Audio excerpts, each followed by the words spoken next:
Morning and good afternoon, everyone. My name is Maggie Jiang. I am the Australian Director of UWA's Confucius Institute. We are very pleased you could join us for our China Conversation series, Reading China, Reading India webinar today. As a Language and Culture Centre, UWA Confucius Institute aims to increase mutual understanding between different cultures, to build community connections, as well as to recognise the value of multiculturalism. So offering language lessons is one way we help people to increase cultural literacy. It opens the door to business links, community understanding, and academic partnerships. Now, in addition to language classes, UWACI promotes mutual understanding through offering public events and cultural awareness training for business and community. One of our highlight events is China Conversation, which is a high-level forum introduced in 2015. It brings together distinguished guests, expert scholars and executives of government and business sectors to engage in dialogues regarding topics on China, Australia, and the region which are of public interest. We have so far organized 11 China conversations with partners from different sectors. The event today makes 12. Today, we are very honored to have speakers across Australia and overseas, to have Professor Shamit Sagar from UWA's Public Policy Institute to chair the event for us. Professor Sagar arrived at UWA from the UK early 2019 following a highly competitive international search for the inaugural director of UWA's Public Policy Institute. Prior to this role, he has held academic appointments at University of Essex, Liverpool, Queen Mary London, Sussex, UCLA, Yale, and Toronto. Professor Sagar has combined academia with senior leadership roles in government as senior advisor to former UK Prime Minister Tony Blair, as well as in regulation, commerce, and philanthropy. Professor Sagar was also recognized in 2017 with the Commander of the Order of the British Empire for services to social science and public policy. I'm very delighted to welcome him to chair the next installment of our China Conversation series, Reading China, Reading India. Please welcome Professor Sagar. Thank you very much, Maggie, for the introduction. You make me sound like an imperialist. First of all, Kaya Wanju, in the Noongar language, I'm welcoming you to the seat of the University of Western Australia here in Perth, the southwest corner of Australia. So good morning, good evening, or possibly good night, depending on where you're joining us from. As Maggie, my colleague, pointed out, I'm Shamit Sagar. I'm the director of the Public Policy Institute, and it is my great privilege to chair this morning's event in our time.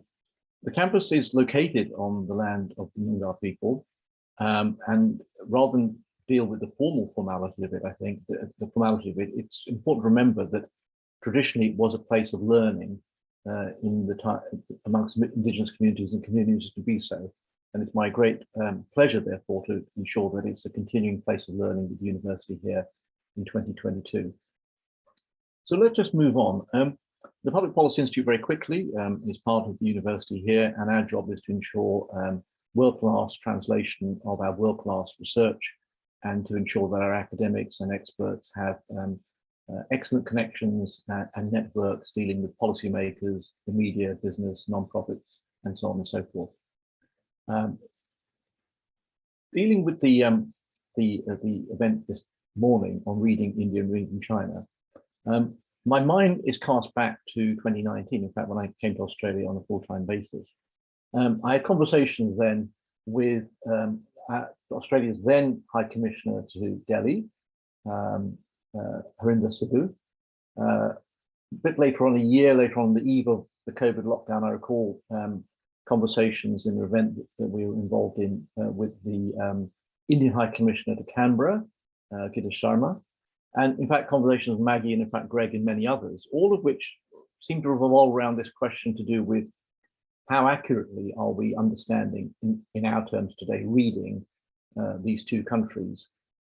So let's think a little bit about that. And I don't want to skew the conversation too much, but just by way of getting the ball rolling. I mean, both obviously are rising giants, but they are giants with challenges and complexities of their own. And I think when we have that spectacle, particularly here from Australia, it undoubtedly leads to a number of conventional wisdoms. If some of these relate to economic developments, quite a lot has to do with demography and inequality and patterns of inequality. Culture, and the management of culture and the projection of culture is high amongst the points of dispute and debate. And then you've got questions to do with skills, employment, urbanization, how rural communities are developing in both countries. And then ultimately, of course, issues to do with domestic policy challenges and the disputes and dispute resolution patterns. That's even before we look at foreign relations, and particularly relations with one another, India to China and respectively. So all this sort of goes into the mix.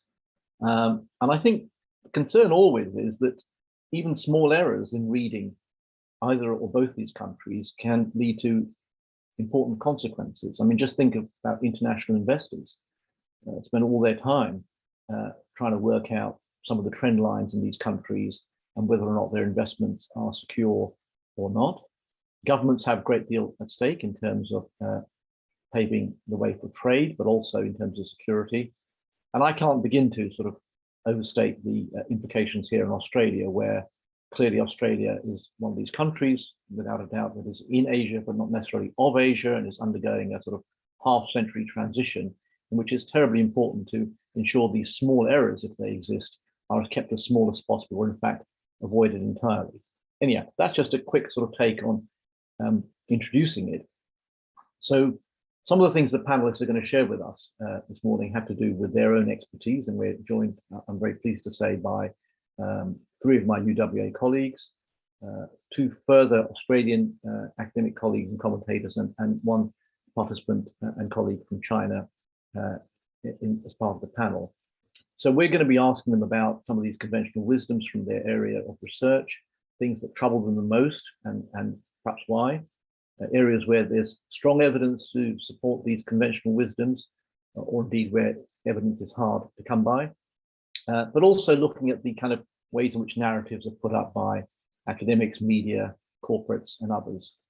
And there's at least the suggestion that some of the assumptions that are being made by Western societies, of which Australia obviously is one, that some of these assumptions may be to do with trying to carve out a sense of a path that a particular country is following, and whether that path is recognized in Australia or America or in Europe and what have you.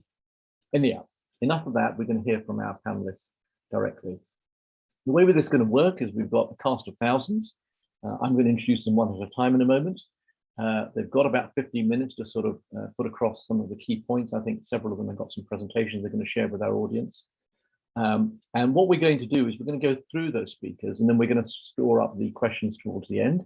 I encourage participants to use the Q&A function on Zoom so that we can try to collate and brigade the questions in some sort of logical order, but we'll keep an eye on that as we go along.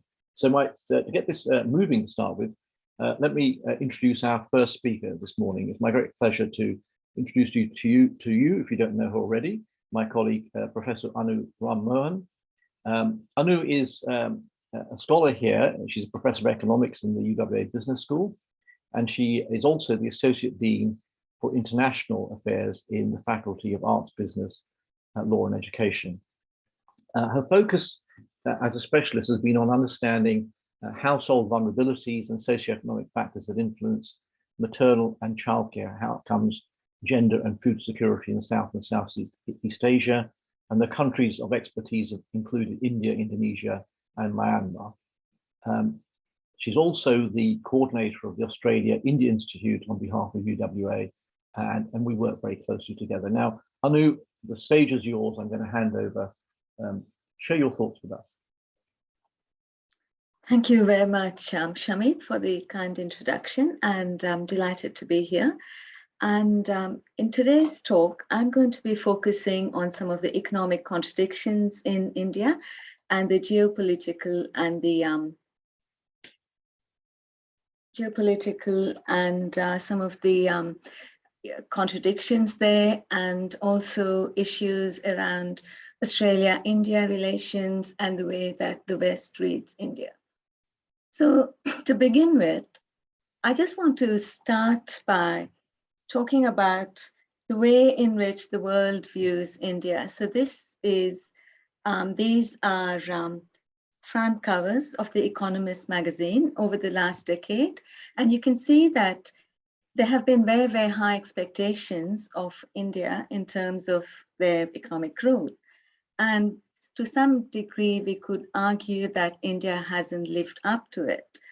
So initially, in the 90s, Indian economy was actually growing and at a much faster pace than China, had a per capita income higher than China. But over time, we've seen, obviously, that China has done really well. But then what we see is the Indian economy did take off. And what we see here is the typical idea of the Indian economy as an elephant has started to change, and gradually people are viewing it as a tiger. But what is it really growing at the pace that it should be? So in my talk, I'm going to just talk through some of the contradictions that we see in India, starting with some of the opportunities. Obviously, India has the demographic dividend on its side. It's got a very large group of young people, prime working age group people. It's got a growing, affluent middle class. And we have seen rapid urbanization over the last 20 years, where it's gone from being 80% rural to about 68% at the moment. And we've seen that the Indian economy has grown very fast. And it's now ranked about 6th globally. But in terms of purchasing power parity, it's 3rd behind China and the United States. It's also the world's largest democracy and among the fastest growing economies since the pandemic.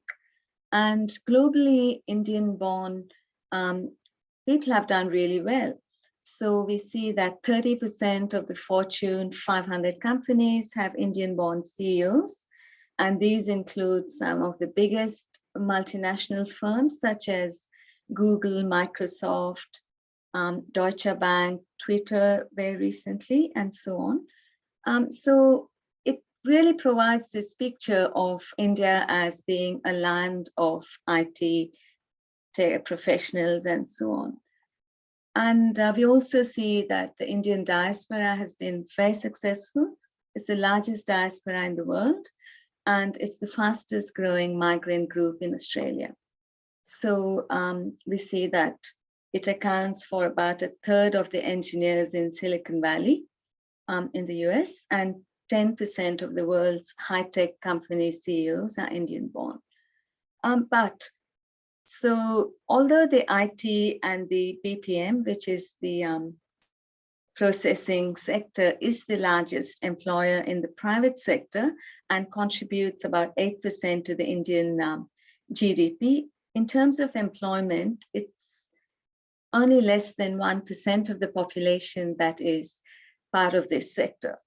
And then we hear stories about India being the largest offshoring destination for IT products. It has among the fastest growth in e-commerce sales, and it's also the largest producer of generic pharmaceuticals, accounts for about 50% of the vaccine demand in the world today, and 80% of HIV, antiretroviral drugs, and so on. So it is contributing to all of these very, very high-tech type of products. But approximately 68% of the Indian population lives in rural areas.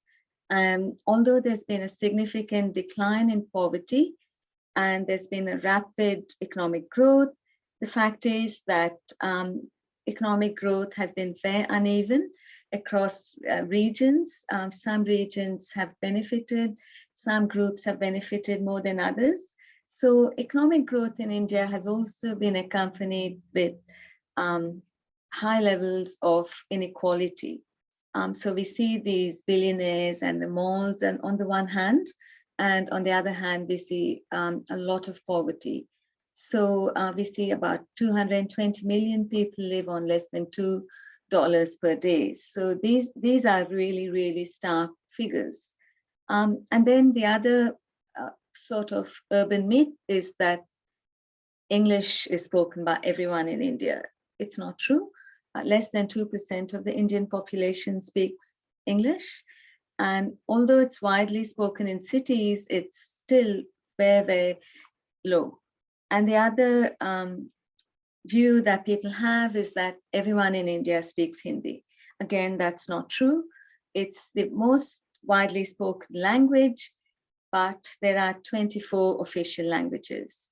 And Hindi is predominantly spoken in the north. Hindi is very popular. It's associated with Bollywood and so on, but it's not, it's not that you could learn Hindi and go to southern India and expect to be conversant with people there. And the other thing about Indian languages is that every Indian language has a different script. So for instance, I could maybe speak an Indian language, but I may not be able to read it. So there are those types of contradictions as well. So that is another issue. And then the Indian Constitution says that it is secular.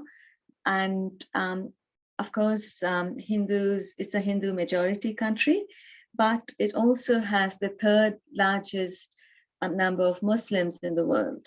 And so it is actually very secular, but lately there's been a lot of nationalism and so on. So to some degree, there are divisions along religious, ethnic, linguistic, and caste lines. The other contradiction is with regards to geopolitical issues. So it's quite interesting because as the Quad is meeting in Quad, foreign ministers are meeting in Australia, the thing that I remember growing up in India was that America was never regarded as a friend of India.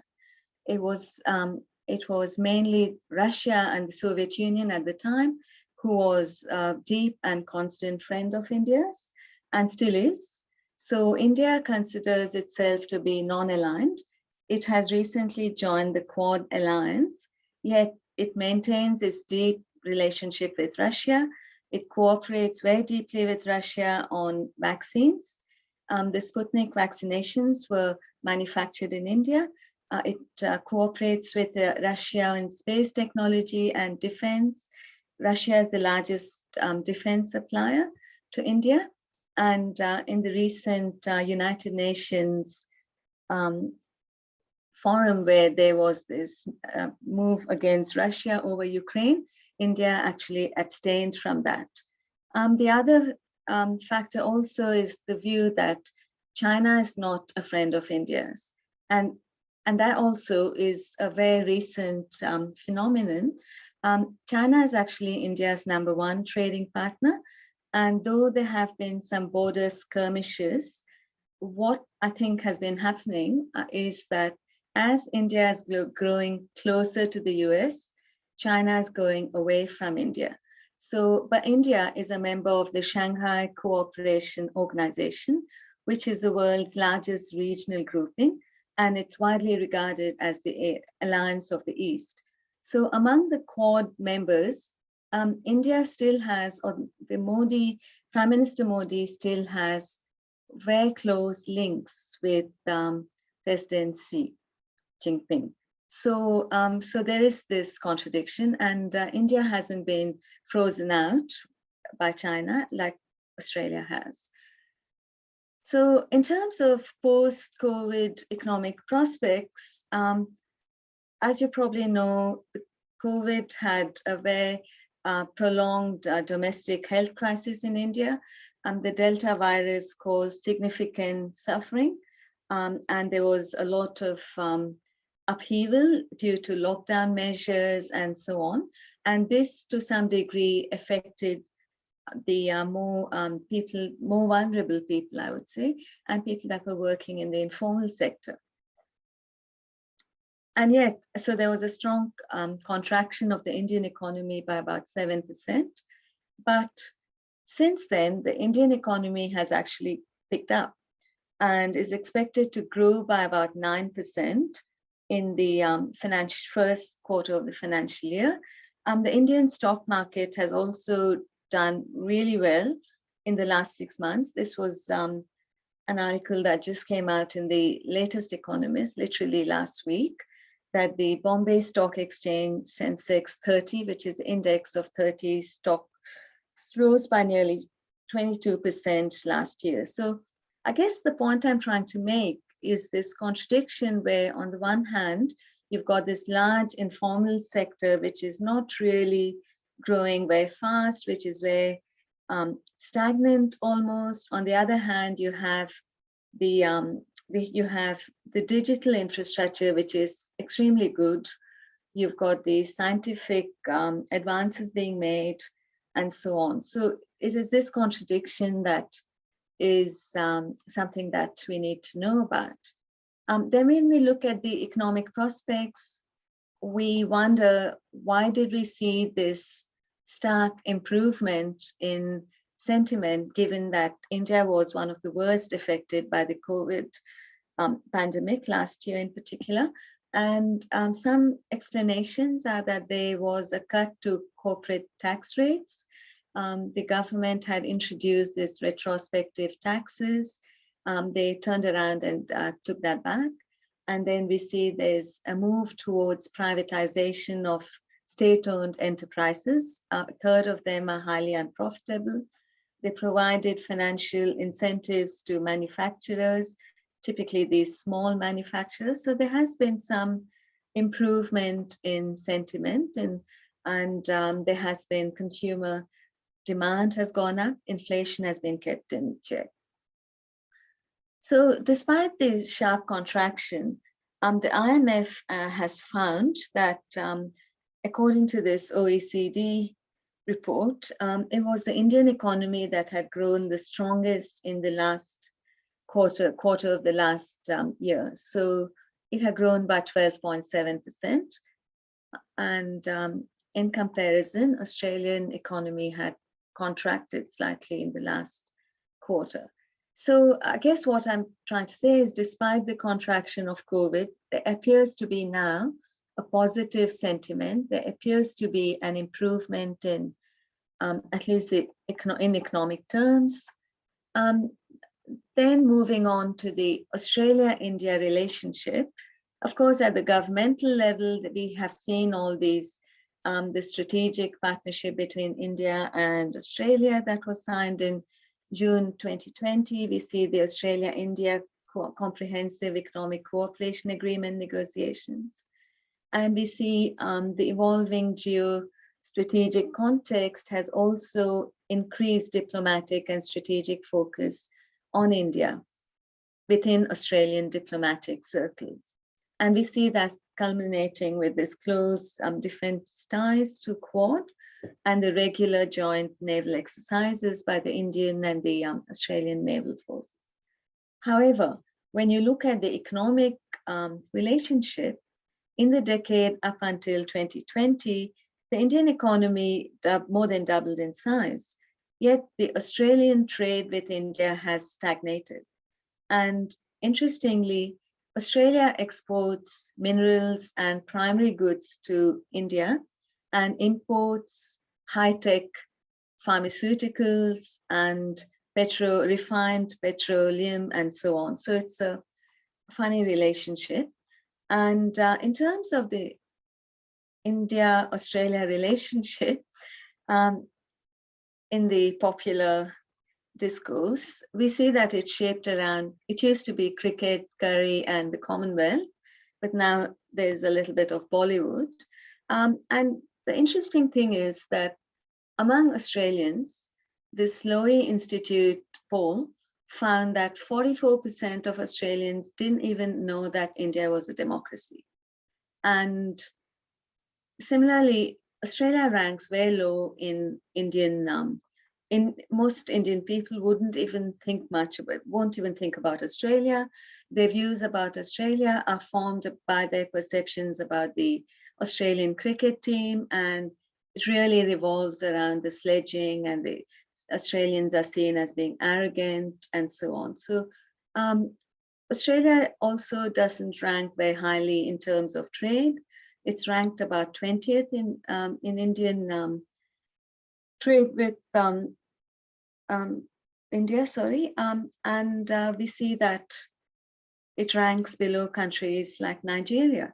So in some sense, I think there needs to be greater people-to-people links, improve the dialogue, improve people's understanding of India, because I think there's a perception, I find, that people have a limited understanding of India in Australia. And after all these years, people have the assumption that Australia is very well liked.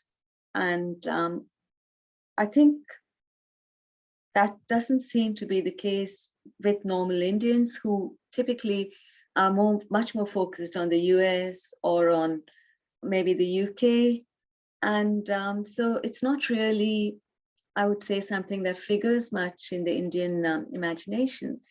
And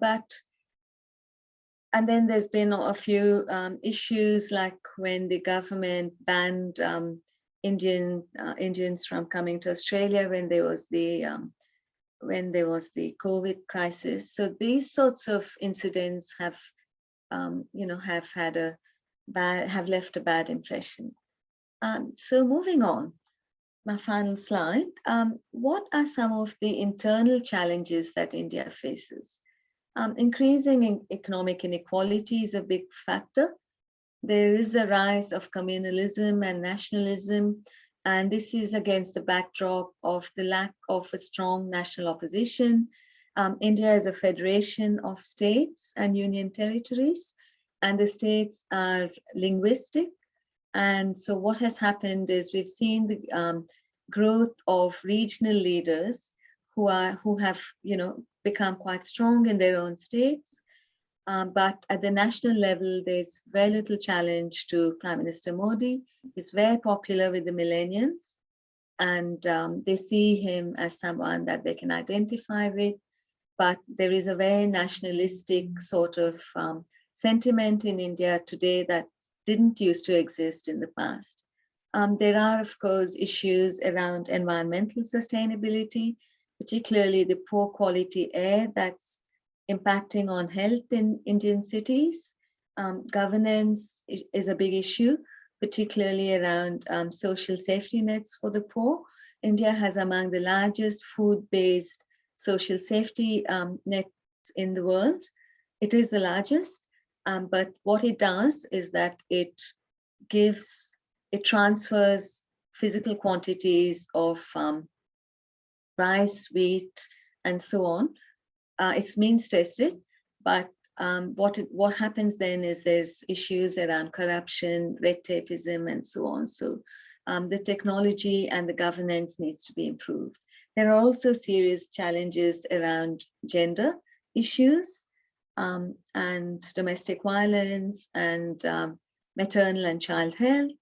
Moving on to security challenges that India faces at the moment. The withdrawal of American troops from Afghanistan increases the potential for, potentially terrorist attacks from that side, from the West. And at the same time, China's close friendship with Pakistan is an issue that is worrying for India.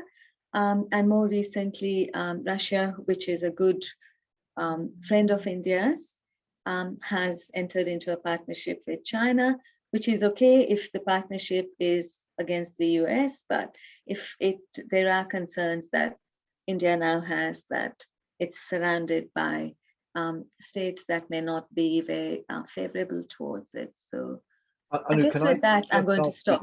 Finish up here. Sorry to be. Yep. Yeah. No, I'm done. Thanks. You are okay, yeah? Yeah, I'm done. Thank you. Thanks. Thank you very much for that. Look, thank you. You've covered an enormous amount of material and did that really successfully. But time is against us. So let me move swiftly at this stage to our next speaker as part of this session. Our next speaker is Professor James Lawrenson. James is the director of the Australia-China Relations Institute at UTS in Sydney. He's had previously a number of academic appointments in China and Japan, and was formerly president of the Chinese Economic Society of Australia. So you're welcome, James. My notes also point out that he publishes regularly in scholarly journals like the China Economic Review and China Economic Journal. And most recently in December 2021, there was a piece he did in the East Asia Forum entitled Australia Must Learn to Navigate the Economic Realities of China Relations, Be fascinated to know what he meant by that. I'm sure he'll share that with the audience in a moment. James, over to you. Thanks very much, Professor Cigar. I hope my audio and the screen sharing is coming through loud and clear. Yeah. Look, I guess I want to begin by not billing myself as a China expert. That's a term that gets thrown around a lot. I think someone like Maggie Jiang is far more appropriately bestowed with that title. What I might bring today is some expertise in the study of China's economy, and probably even more specifically, the Australia-China economic and broader relationship. So look, as much as possible, I do want to stay in that lane. And given we've only got 15 minutes, I really enjoyed Professor Ramahan's really masterful overview of India's economy and its geopolitical alignment. I'm going to do something a bit different. I just want to focus on unpacking two, what I would describe as habits of mind that analysts use to study the Chinese economy and the Australia-China economic and broader relationship. And that causes them to make some pretty poor assessments of what's actually going on. So it's going to be quite a different sounding presentation. Here's the first habit of mind that I regularly see crop up in analysis of China that I think can lead to some pretty serious mistakes. And that is that China's economy is interpreted with an assumption that its economic rise must follow the same path as the West. Now, look, I want to be really careful here. I'm not suggesting in any way that China is so unique in its national conditions that economic laws like demand and supply and diminishing returns don't apply to China, right? I'm not suggesting that at all. If the Chinese government wants to disregard those basic economic laws, it will have negative consequences in China, just as it would in Australia. Still, China isn't taking a carbon copy approach to the way the West has developed. And I think what often happens is people then get fixated on those differences, miss other important context, selectively interpret evidence, and it leads to predictions that are wildly off the mark, such as this one, that China will collapse, or increasingly what we're seeing when China hasn't collapsed, allegations of that it hasn't collapsed because it's cheated or something like that, when in fact, the mistake that's being made has a lot more to do with poor assessments being formed by analysts than anything that China is actually doing itself. Now, those predictions of China's collapse, that first book, for example, I'll just jump back to that, It's Coming, a Collapse of China. That was released in 2001. A decade later, the author of that book put out another prediction of collapse. That didn't work out either. The second book you see on the screen there, I'm going to come back to that one in a minute, but that was published by an Australian analyst, 2007, if I remember right, essentially arguing that because China wasn't embracing liberal democratic norms and institutions, its economic rise was going to be stunted. Well, we know the outcome. There's the data. The data doesn't lie. Since both of those predictions were made, China has closed the gap in terms of economic size, and indeed now in terms of purchasing power parity estimates, it's about 10–15% larger than the United States economy. Now, yes, of course, you could put up alternative measures there, put it in per capita terms where China wouldn't look so rosy. But the point is pretty clear that China has not collapsed as many of these people were predicting.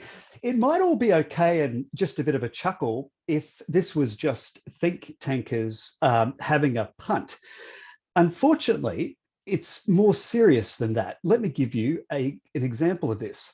I actually like our former Foreign Minister, Julie Bishop. So if there's any Julie Bishop fans in the audience, please don't think I'm having a personal crack at her. But this is a speech she delivered in Singapore in 2017. Well, you can read it for yourself. She said, history also shows that democracy and democratic institutions are essential, right? So in other words, and she referenced China explicitly in this speech. So if China doesn't become like us, it is not going to achieve its economic potential. There is no other way that Beijing could have read this speech. Now, I think that's pretty poor diplomacy to start with, but that's not my point today. My point today is that this speech is drawing exactly from this second book. Why? Because the author of that book became Julie Bishop's senior foreign policy advisor in 2016, right? So what's happening here is you have an analyst forming their own assessments of China, feeding that to the foreign minister, and that's then being projected on an international stage. And that's in the face of data like this, which at the very least suggests this claim that China's economic rise will be seriously stunted if it doesn't become more like us. Well, at the very least, that's pretty contentious. So how does this happen? A few things I think come together, and I just want to take one case study to make the point, but I could have presented 4 or 5 different examples.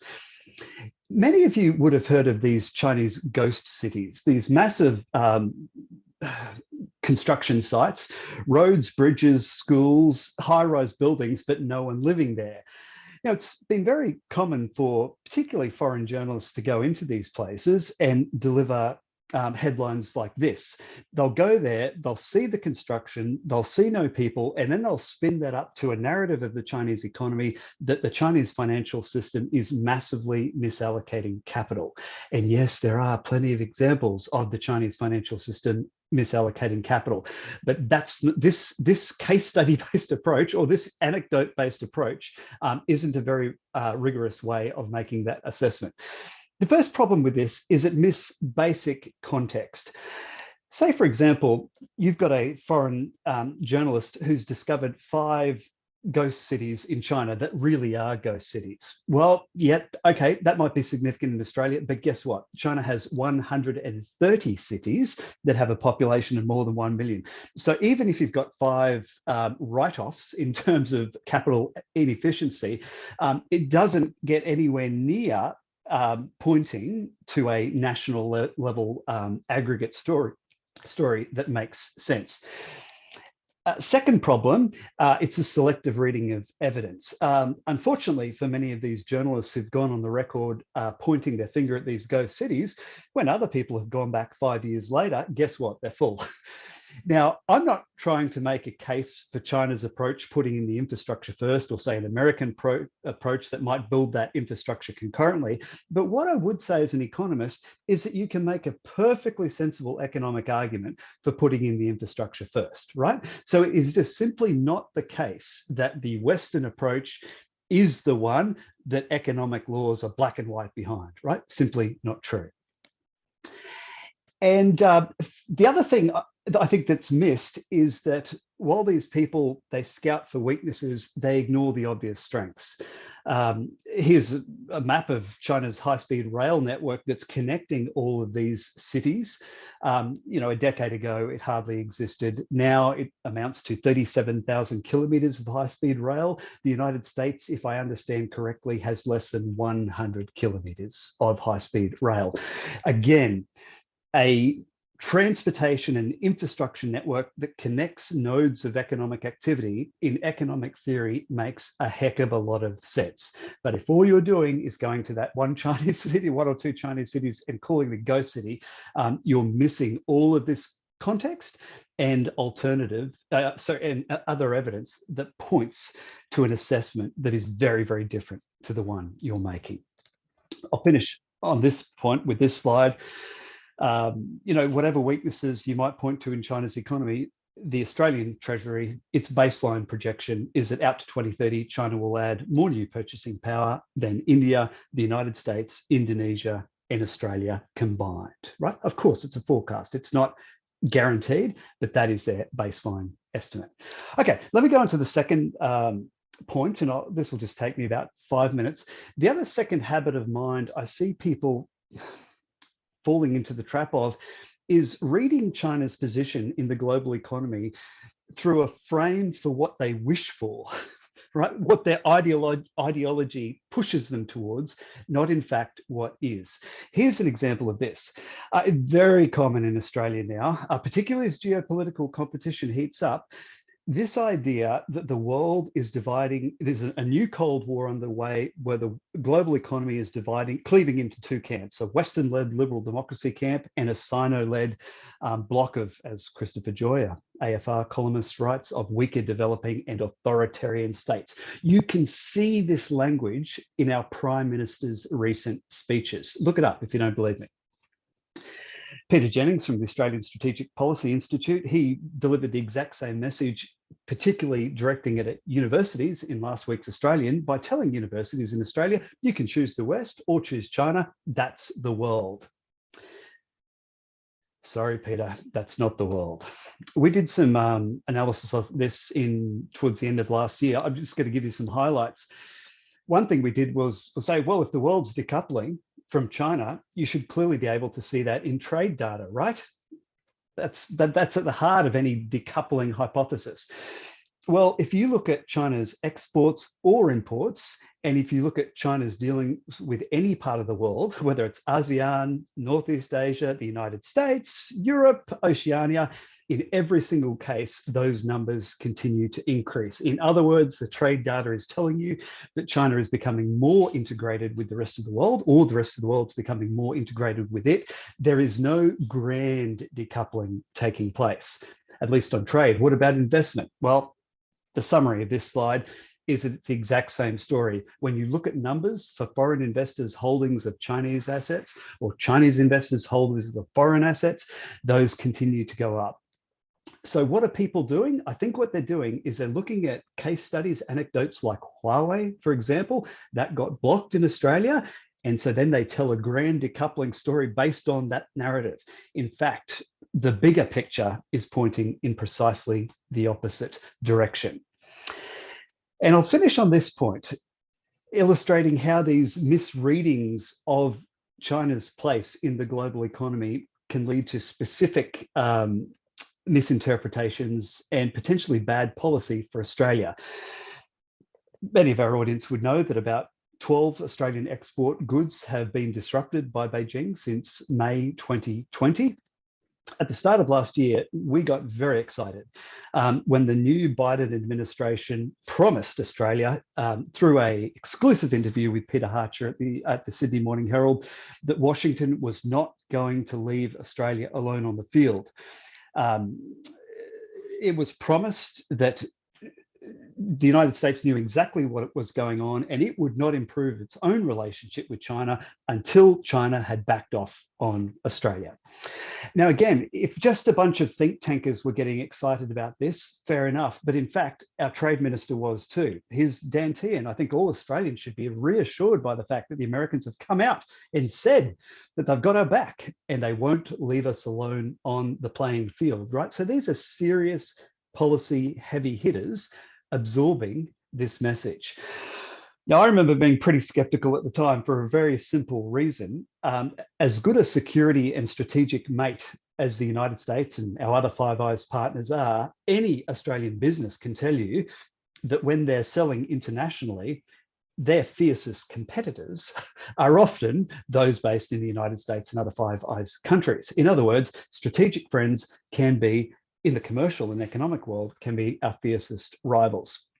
And Washington is highly unlikely to privilege Australian producers at the cost of their own, right? That's not slagging off at Washington. I'm not saying they're bad faith actors. I'm just saying that's a pretty simple economic reality that any first-year economic student could tell you. Sure enough, 6 months later, here's the US Commerce Secretary saying there's no point talking about a decoupling from China. We have no interest in China, Cold War with China. It's too big an economy. We want access to their economy. They want access to ours. Hang on. Weren't you just saying 6 months ago that you weren't going to improve your relations with China until China backed off on punishing Australia? This should have come as a surprise to no one. And in other research we did towards the end of last year, you look at the 12 disrupted goods that Australia exports to China, the value of these goods declined by about 12 billion in the first 9 months of last year compared with 2019. The country that filled the gap to the greatest extent was, surprise, surprise, the United States. Again, I'm not criticizing the United States for this. It's perfectly something that should have been entirely expected. But I think some people were surprised. And that's what happens when you read China and China's place in the global economy, including its relationship with Australia, through the frame of what you wish for, not what is actually the case. Okay, I'm going to stop there. James, thank you very much, and thank you for coming in just on time as well. That was a fabulous overview.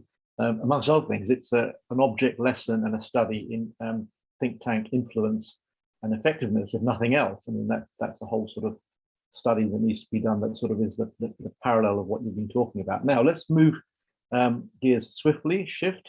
We've heard from two economists. Now, let's hear from my colleague Amanda Gilbertson, who's an anthropologist. Dr. Gilbertson is a senior research fellow at the School of Social and Political Sciences, the University of Melbourne. She got her doctorate from Oxford in anthropology, and her research interests are focused on class, gender, and education in urban India. And she's currently working on an Australia Research Council funded project looking at social mobility in Indian schools.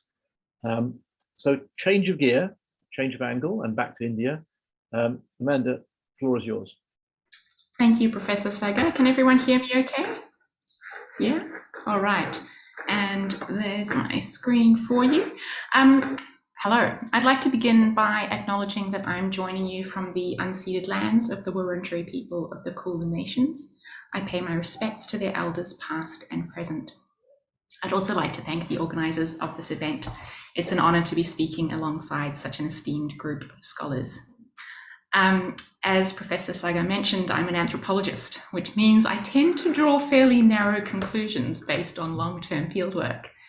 Today, however, I'm going to be uncharacteristically broad and sweeping in an effort to challenge three misconceptions about India.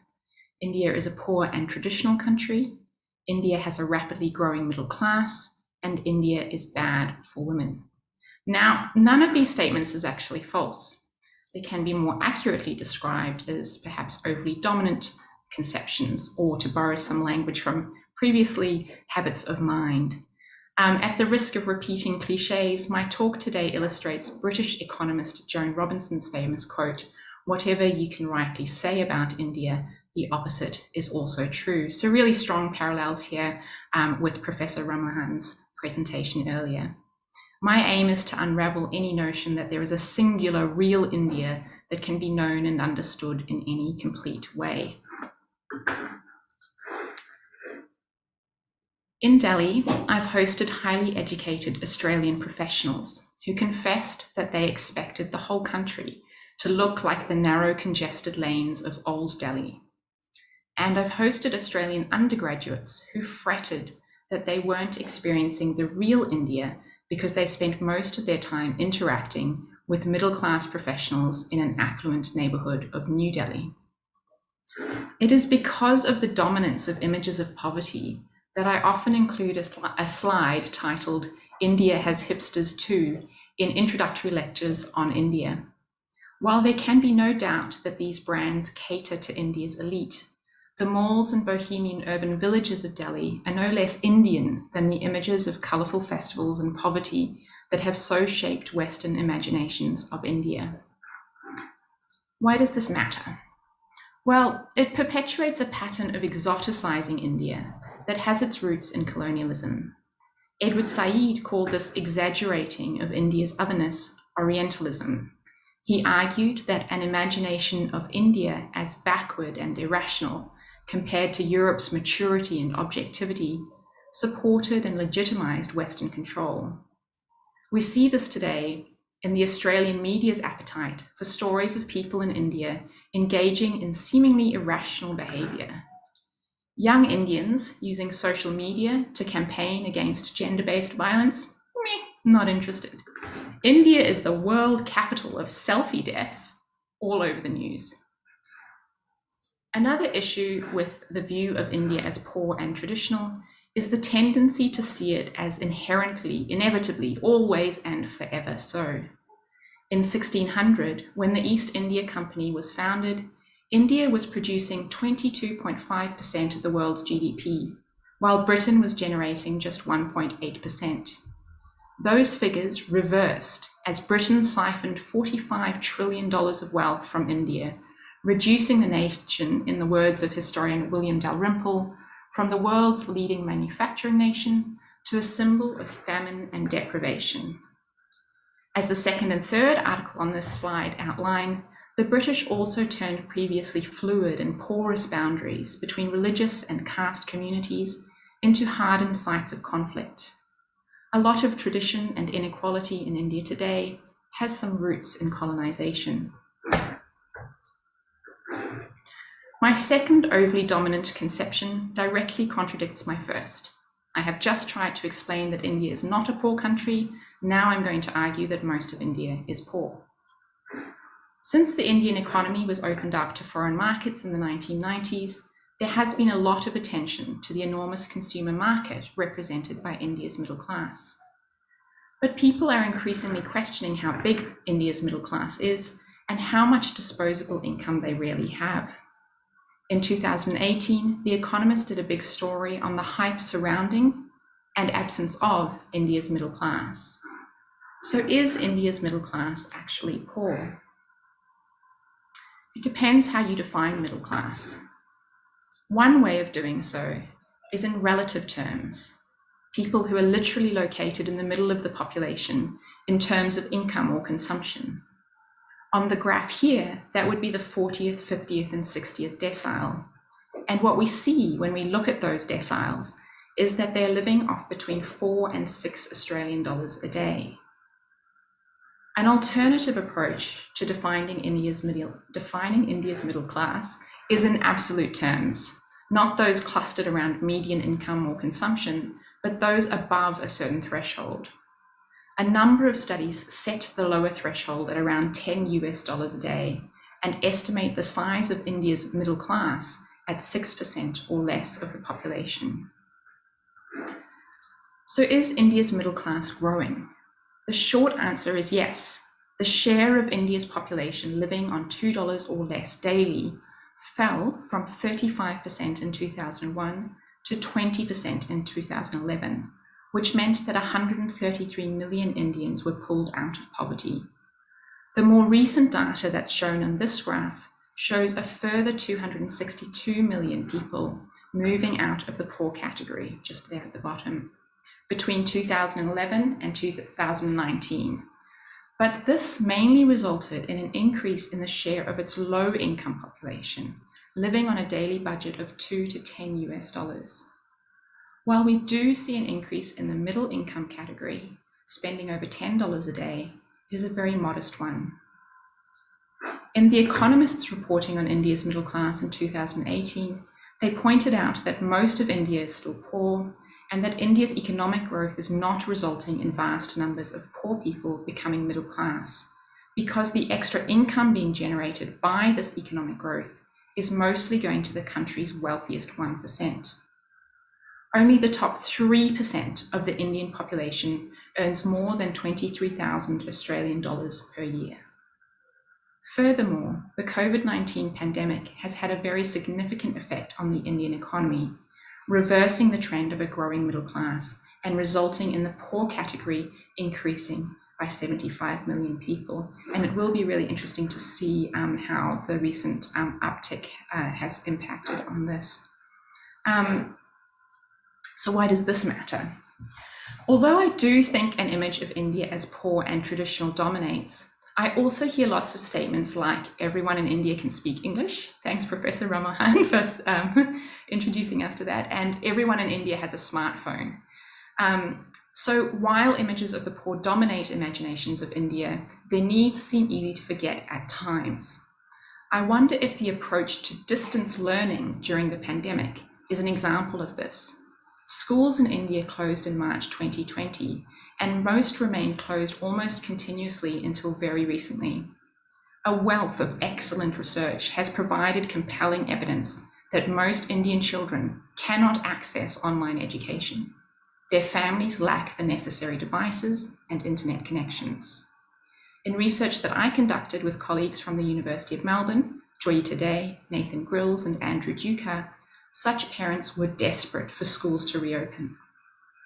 Although the extent of India's digital divide has been very well covered in the Indian media, more affluent parents, teachers, and politicians have continued to describe online education as the only option, eliding the fact that it is not an option for most, and that there are other more accessible options, including socially distanced in-person learning and no-tech distance learning.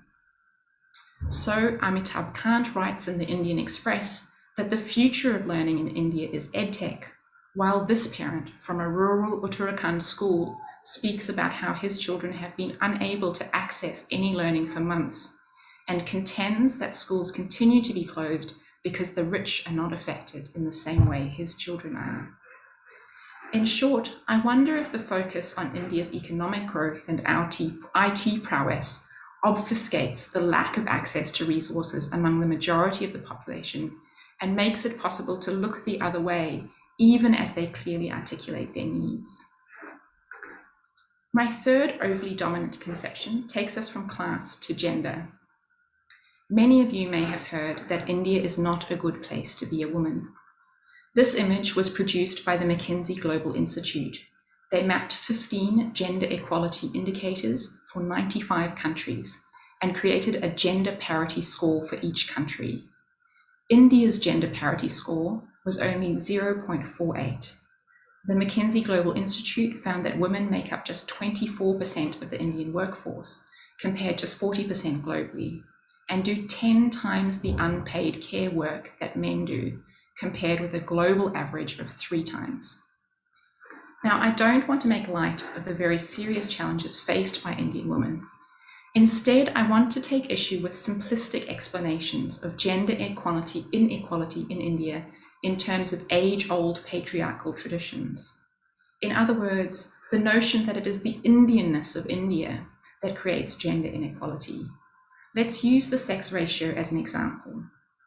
When we look at the total population on this graph, we see that since the 1990s, the number of females for every 1,000 males has been increasing, so that's good news. But when we look at the child sex ratio, we see a pretty dramatic decline.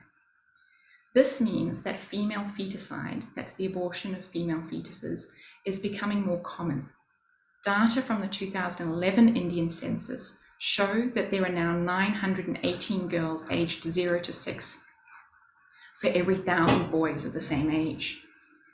This is the lowest child sex ratio in the country since 1961, despite the fact that prenatal sex determination has actually been illegal since 1994 in order to prevent sex-selective abortion. One might argue that the problem is the persistence of a traditional mindset that creates a preference for sons. But recent declines in the child sex ratio and the fact that the sex ratio is worse in urban areas than in rural ones suggest that female feticide is also a modern phenomenon. It is increasing overall in response to greater availability of prenatal scanning to determine the sex of the fetus, and is higher in urban areas where access to this technology is greater. The sex ratio is also getting worse in response to the very modern phenomena of rising costs of education, high levels of educated unemployment, and rising dowry costs, all of which make parents very concerned about the costs of raising a girl child. Now, rising dowry costs, you might be thinking, surely that is evidence that this is all about tradition. Well, yes and no. Dowry, that is the transfer of wealth from the bride's family to the groom's family at the time of marriage, is traditionally an upper caste or Brahminical practice. Among the lower castes, bride price, or the transfer of wealth from the groom's family to the bride's family, was more common in order to compensate for the loss of her labor. However, dowry has become an important way to display wealth under consumer capitalism. And so it is consumer capitalism rather than tradition that is responsible for the spread of dowry and its rising costs. Reflecting on the other factors contributing to the fear of raising a female child, rising education costs, and educated unemployment, we might reasonably ask whether it is India or certain forms of capitalism that are bad for women. We might also ask whether all of India is bad for women. Another issue with this notion is that it hides significant regional differences. This map shows that the sex ratio ranges from 830 in Haryana to 971 in Mizoram.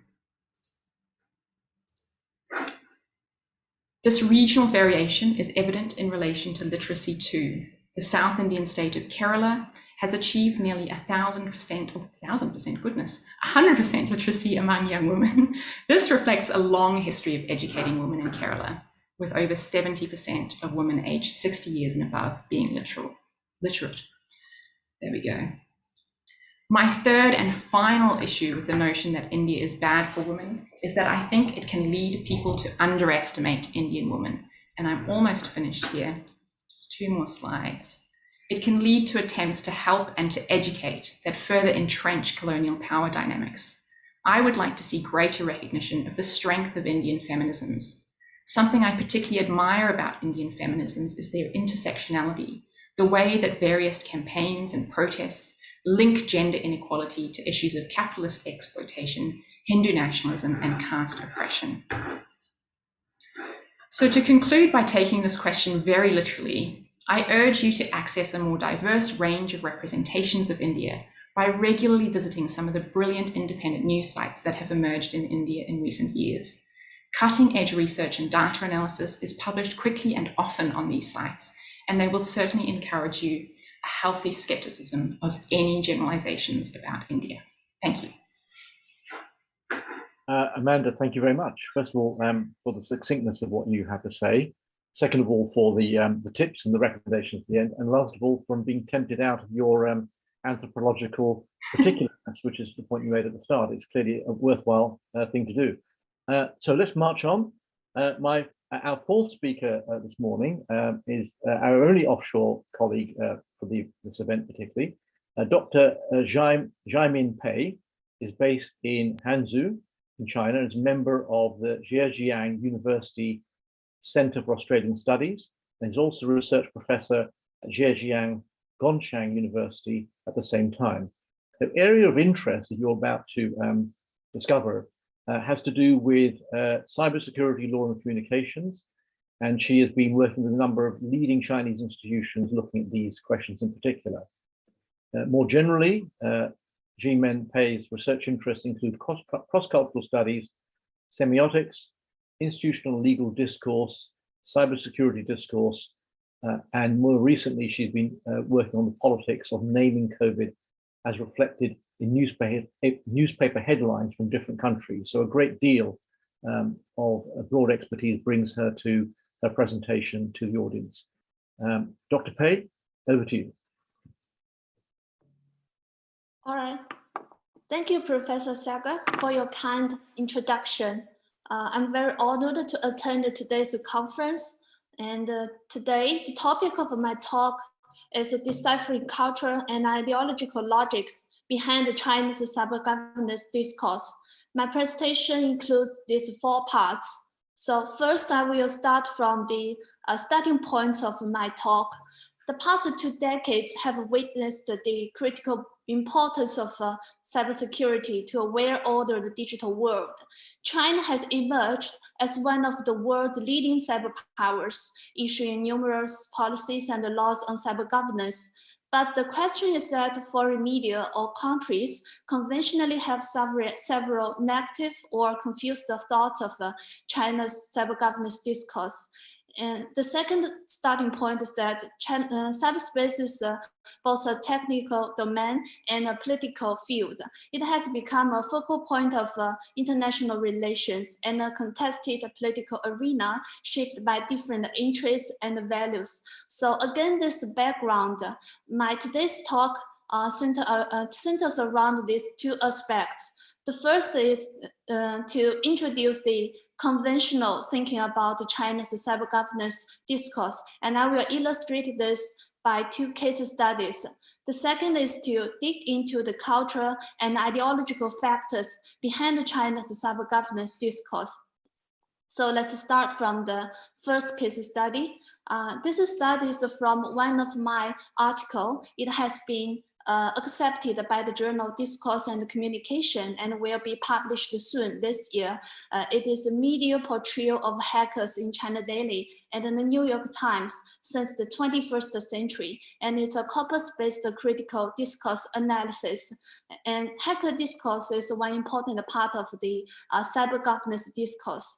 This study aims to employ the corpus approach to combine the qualitative and quantitative approach to compare the news media texts related to hackers in the 21st century, mainly from the 2001 to 2020 in China Daily, a Chinese national newspaper, and the New York Times, a United States national newspaper. And I have compiled the two corpora for this study.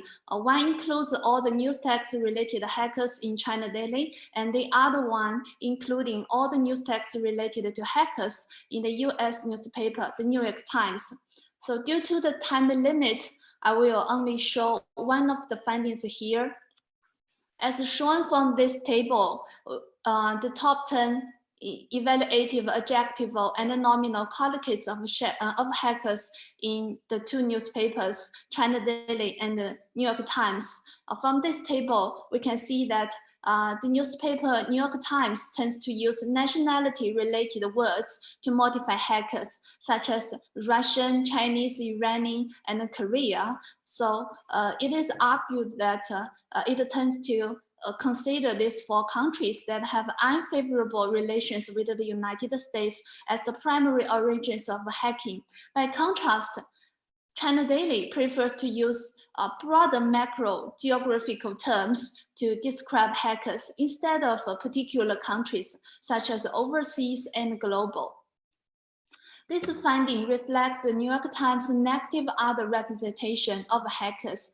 Although hacking has become a worldwide event, and the United States itself was also claimed to hack other countries according to Edward Snowden's revelations and WikiLeaks releases, only Russian, Chinese, Iranian, and North Korean hackers are prominently featured in the New York Times instead of American hackers, etc. This expresses or reflects the United States media geopolitical ideology. Actually, it's not the first time that countries like China, Russia, and North Korea are negatively constructed as foreign others in Western media. This is to some extent consistent with the ingrained anti-communist ideology characterizing the dominant American English media. By contrast, China Daily's seldom use of specific countries to modify hackers can be attributed to the harmony-seeking philosophy in contemporary Chinese politics. In a sense, this is in line with the inherent Chinese ideology concerning self-other relations, which draws on the prevailing philosophy of harmony, not making enemy in the social and political life of contemporary China. Harmony seeking is profoundly rooted in traditional Chinese philosophies, such as Confucianism or Taoism. So from this finding, we can see that if you want to get something about hacker discourse from the media, we need to move from the text to the context, taking into account the broader social, political, and cultural context within which the news texts are located. Furthermore, these findings can also offer useful implications for national image construction and global cooperation in the cyber domain. This ideological manipulation of news media may bring about the reproduction of negative stereotypes, stigmatization, prejudices, and exclusion worldwide. The underlying ideologies behind the media may lead to deep divides and hostility between nations and influence the promotion of mutual trust and cooperation between governments in the cyber domain. The second case study is concerned with one important concept in China's cyber governance discourse, that is a community of a shared future in cyberspace. This is a concept put forward by President Xi Jinping during the Second World Internet Conference held in 2015, and it's normally considered as the official Chinese view of global cyberspace by the foreign media or the foreign scholars conventionally consider this concept vague and confusing. For example, as noted in the Times of India, Beijing likes to talk about the community of a shared future for mankind. What exactly does it mean? That is also the question of my talk. As time goes by, the connotations of this concept has been enriched. It includes 3 core points. The first is to highlight communication and cooperation among all stakeholders, including governments, international organizations, internet companies, technological communities, and non-governmental institutions. Secondly, it opposes against the hegemony and unilateralism in global governance institutions. Thirdly, it adheres to the principle of respect for cyber sovereignty. To better understand this concept, it's necessary to allocate this concept to the Chinese philosophies and the cultures within which this concept is created. We can find this answer in the traditional Chinese cultures and philosophies, particularly from Confucianism and Mencianism, from the major principles proposed by Confucius and Mencius. For example, in this principle, it notes that the man of a perfect virtue, wishing to be established himself, seeks also to establish others. Wishing to be enlarged himself, he seeks also to enlarge others. In the global cyber governance discourse, this principle implies that a country should not content itself with its own development and prosperity, but should rather seek to share its prosperity with other nations, particularly the developing countries. And also the second principle, you should not do to others as you would not wish done to yourself. In the cyber domain, this principle proposes to build a world community in which every country respects the sovereignty of every other country. No country interferes in domestic affairs of other countries, and all countries are treated as equal partners, no matter their size or strength. And the third principle, harmony is to be prized and diversity is valued. In the context of cyber governance, this principle suggests inclusiveness and friendship. It urges the countries to acknowledge and respect the cyber governance models of other countries. Besides, the countries should seek a common ground while resolving differences on cyber governance issues. Similar ideas were proposed by Mencius, who belonged to the 4th generation of the disciples of Confucius. We can find these ideas from the major principles proposed by Mencius, such as the universal brotherhood and the equal sharing of wealth and responsibility towards the betterment of the world. This traditional culture, the traditional Chinese cultures and philosophies can lay solid foundations for the creation of this concept, a community of a shared future in cyberspace. And a brief summary here. News media play a critical role in creating the conventional stereotype of one nation's cyber governance discourse. So the media representation of China's cyber governance is context dependent. Its real truth cannot be achieved without situating it within the social, political, and ideological context within which the news texts are located. Secondly, China's cyber governance discourse does not occur in a vacuum, but deeply rooted in traditional Chinese cultures and philosophies, such as Confucianism and Mencianism. Thirdly, an investigation of the cultural and ideological context behind the construction of China's cyber governance discourse can not only contribute to a better understanding of China's cyber governance policies and practices, but also unpack how China is negatively stereotyped in the cyber domain, and then promote mutual trust and cooperation. I'm going to stop here. Thank you for listening. And thank you very much, Dr. Pai. Fascinating. And thank you very much for being economical with time as well. Moving on, my colleague, Dr. Mona Chetri, is our next speaker. Mona is part of the Australia Indian Institute here at UWA. She's a postdoctoral research fellow based in the business school.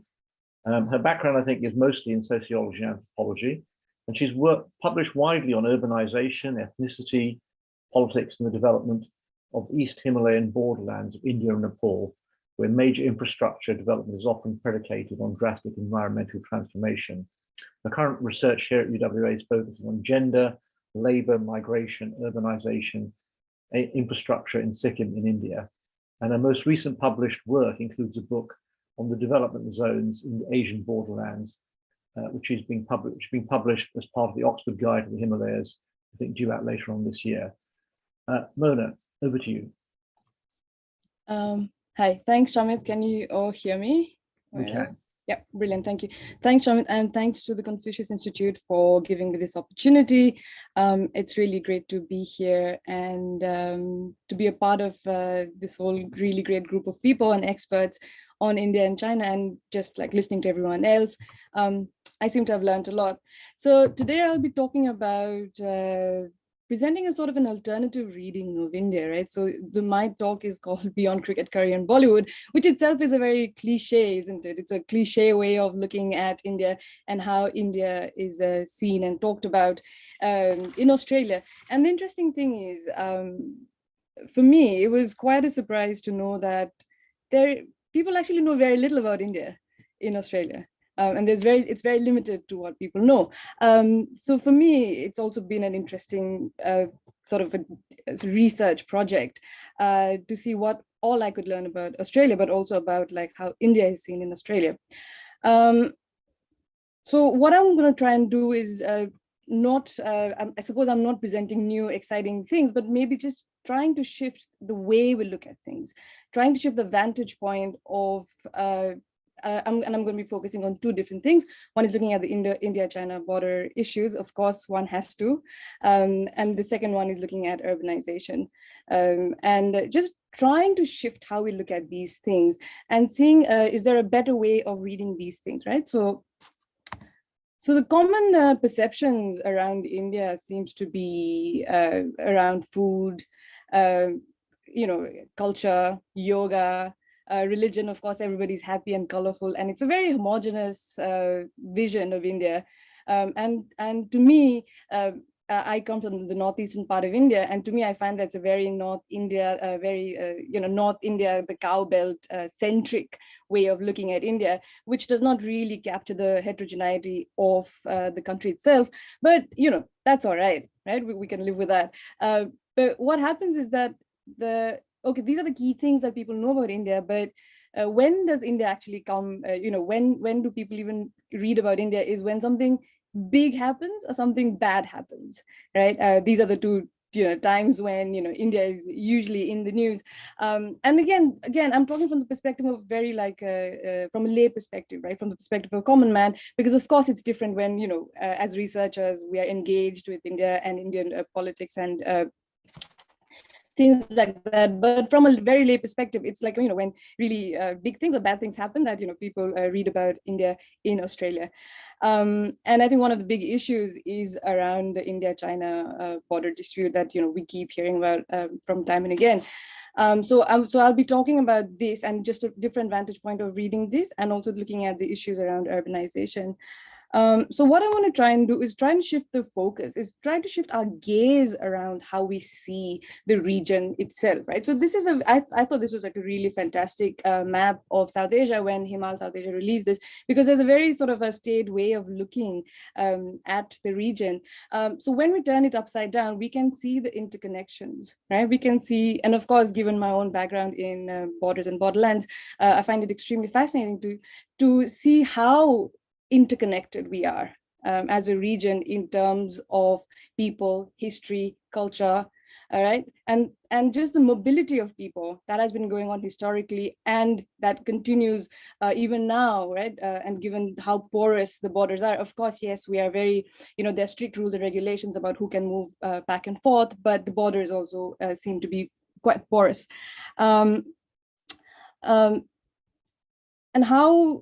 And it's very interesting what Professor James talked about this habit of mind.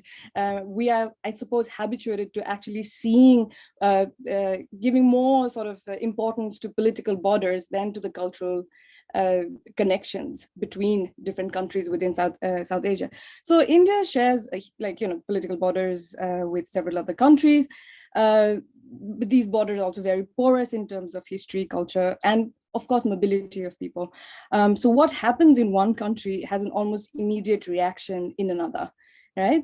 And here, China's relationship with India's neighbors has an effect, and not just relationship, but also investment in the region has an effect on the regional geopolitics and how India also then starts to position itself.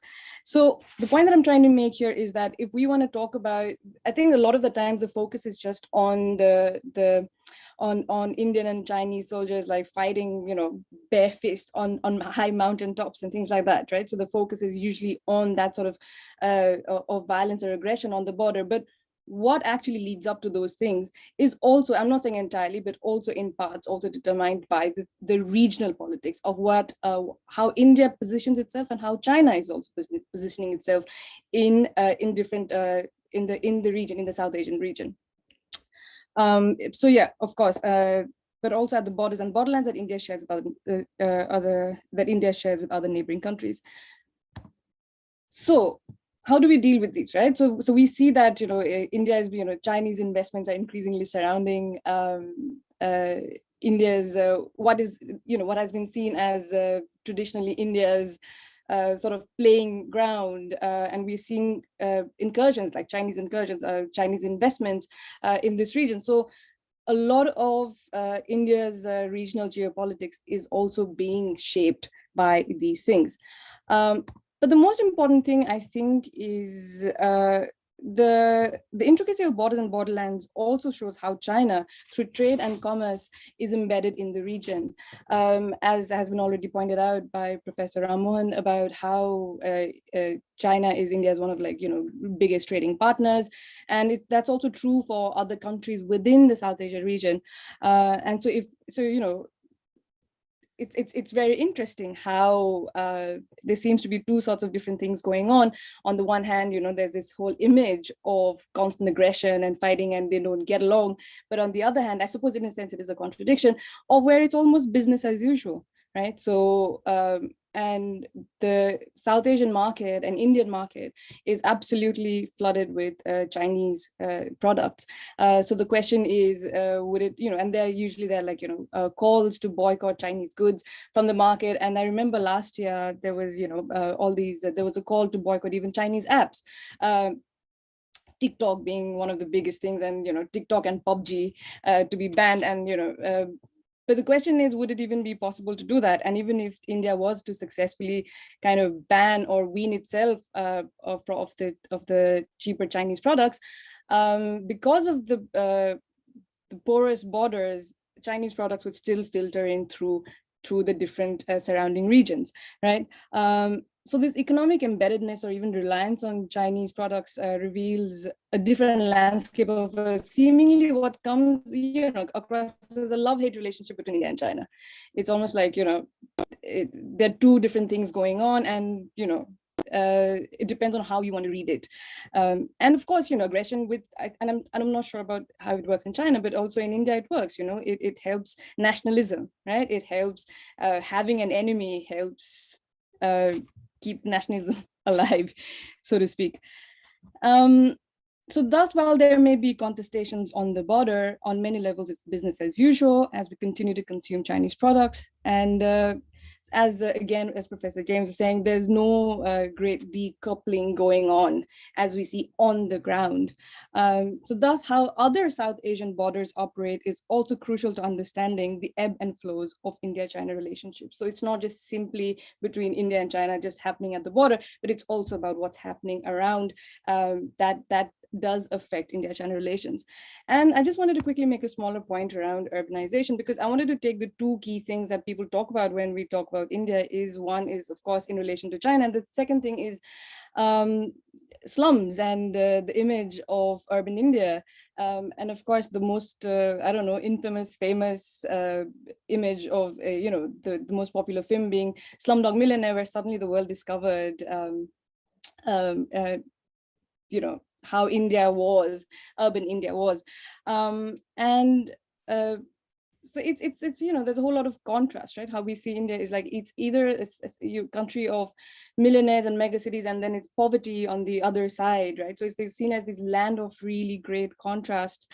And of course, slums are a very big part of that imagination. When someone talks about India, it's the slums that come to mind.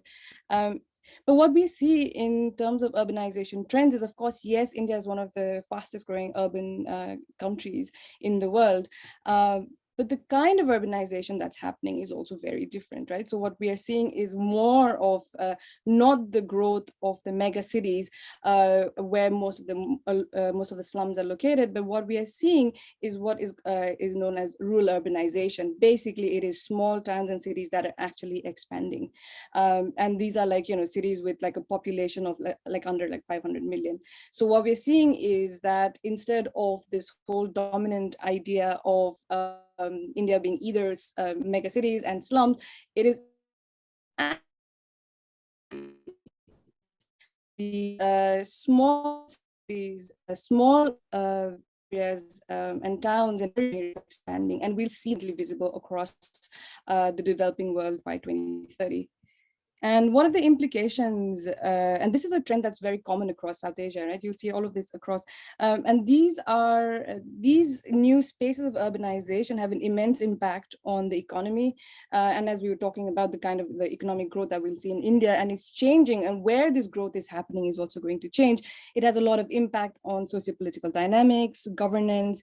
And these are also, I think, from a research point of view, there are new sites of growth, development, spaces of consumption, and they're possibly barometers of inequalities and vulnerabilities, right? And again, these are like, again, borders and borderlines are very important in this, again, because a whole lot of these cities and towns, these small cities also tend to attract a lot of migration. So finally, just to conclude, right? So India and Australia, as Professor Aman was saying at the beginning, there's a very staid way of thinking about India. And also, I suppose in India, there's a very sort of a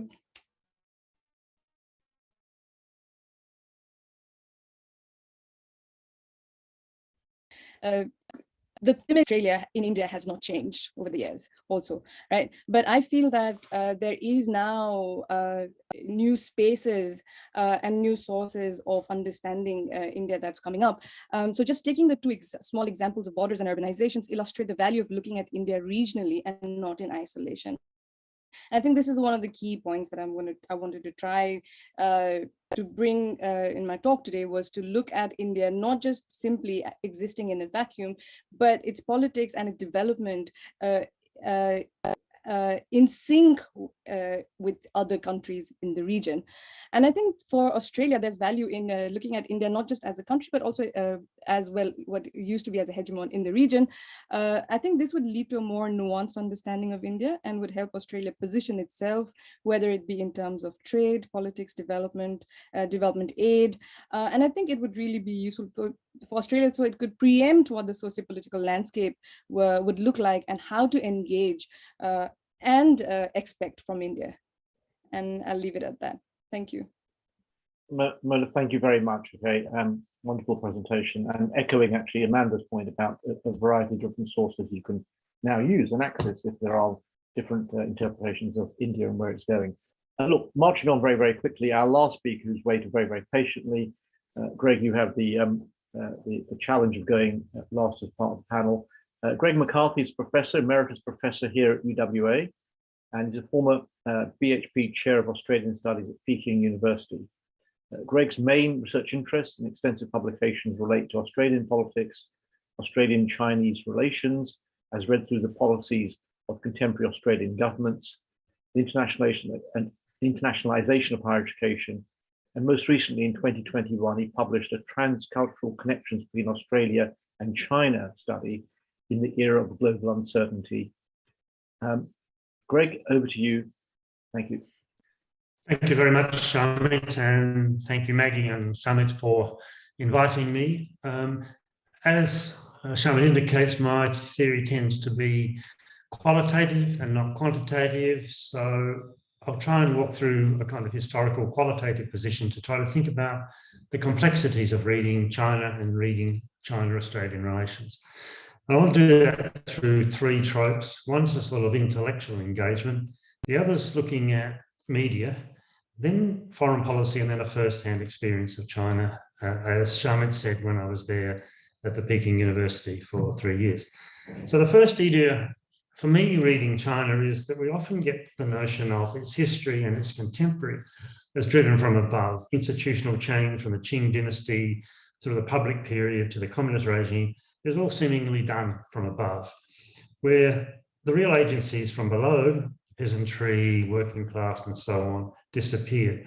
And that reminded me somewhat of James C. Scott's position, which, whereas the notions of agency from the weak, what he called a kind of notion of thinking through weapons of the weak. And that also applies, of course, to the way Indira Gandhi was able to use weapons of the weak to undermine things. So the first point I want to make is that when we look at China, we shouldn't just look at its political system, the notion of there is no agency among the peasantry, they're all inculcated into or the working class inculcated into a system that leaves them no agency. And I think that's wrong in theory, but also wrong in practice, if I can explain my time there. The next thing I think follows on very strongly from what we've heard before today is that China is large and complex. It's got a population of 1.4 billion. 50% of those live in the countryside. There are 550 million people living in the countryside. In addition, there's 274 million people who are the floating population. They're skilled and unskilled, moving between jobs around different cities. Then there's this complex middle class. We've heard about that in India, but it's very true of China. About 68% of the middle class fall into the lower middle class. So we talk about middle class revolution, but in 500 million people being brought into poverty, but they're brought out of the edges. So that if you think about the lower middle class income is around about 60,000 RMB a year. So that makes up about 12,000 Australian dollars a year. Then you think the upper middle class, they probably get about 500,000 RMB, so 100,000 Australian dollars, but they only make up 1% of the Chinese middle class. So the Chinese middle class is all about trying to aspire to try and do better than their parents and make a better living for their children. Significantly, Prime Minister Li Keqiang said there are still some 600 million people whose monthly income is barely 1,000 RMB a month, about 200 Australian dollars a month. It's not even enough, he said, to rent a room in a middle-sized Chinese city. The point that the Premier is making is that China must address the economic well-being of its citizens as a first principle, not for the sake of control of the party or the institutional leadership, but for the sake of common decent equity. So I think that's the first point I want to make is it's complex, it's cross-class, people are trying to strive, but we get this sort of notion from the West that China is a part of these people without agency. They're inculcated into a system of control through a national ideology, nationalism, or through surveillance. I think that misreads China entirely. So that's the first point I want to make is that it's complex. It can't be easily explained by notions of control. The second point was made earlier, and Mona just made it, is that when we look at China in the West, and we've got this whole notion of China, really it's Beijing and Shanghai perhaps. And so we get this whole notion of the major cities, forgetting that there are 23 provinces, 5 autonomous regions. So you get this great diversity and diversity of cities. And I've been to lots of those cities, and they're quite distinctly different. Some rich, some poor, some quite poor, some struggling for infrastructure versus China's ability at Beijing to do almost anything on infrastructure, as we've seen in the Olympics. Then when you're looking at how do we read China in terms of a larger foreign policy position, there's a whole debate that was going in what we call the Liberal Academy, and in the US, Kevin Rudd was a part of this, about a common purpose that should be found between Australia, China, and the US around major issues. So this notion of commonalities, I think, is really important. And so the other point was raised by James, and I've written about it a number of times, which is that For some time, there was an argument in Australian foreign policy, if I move from looking at China as I see it in this broad scale to looking at China through foreign policy. I think what we need to think about is that the Hawke, Howard, Rudd and Abbott government had a sort of notion of China through economic engagement, economic development. There was an anticipation, which was both theoretical and in foreign policy, that Chinese capitalism would cause a change in the Chinese polity towards liberal democracy. So there was, as I've written before, a teleology between the economic base would lead to a liberal democratic superstructure. This has failed, and the argument this has failed is because President Xi is too strong and powerful leader and to prevent it. But it was never going to happen because it was a European teleology in the first place. So I think we've got to read that differently. And then the next problem in 2000 was an argument about how do we live with this economic giant that's risen in our region. Hugh White spoke about the choice. We have to make a choice in Australian foreign policy between trying to balance out pragmatically China and the US. So that was around 2000, he wrote this choice article and it got a lot of publicity. But we think about it now, under the Turnbull government and now particularly under the Morrison government, it's not read any longer in choice or some pragmatic attitude towards Australia and China. China is now defined almost entirely by the two terms, aggressive and assertive. And this is argued because it went into the South China Seas. Minister Dutton, like President Trump before him, has used a coarseness of tone and language to depict China as a threat in the Indo-Pacific and claims that unless Australia prepares to a conflict, even war, there will be a lost decade of Chinese expansion, including Taiwan. And when I was in China, I participated in a whole range of debates on the South China Sea. And the dominant view of the Chinese Academy, not just by the Hawke Center Academy, is that the South China Sea is a matter of Chinese defence and national interest, and not expansionism.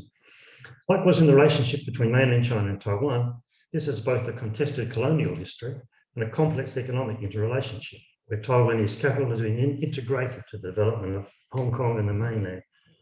I found very little support in the academy or even talking to people about independence of Taiwan from China. It's a cultural issue for people of traditional culture, for the lived culture issue that Taiwan is a part of China.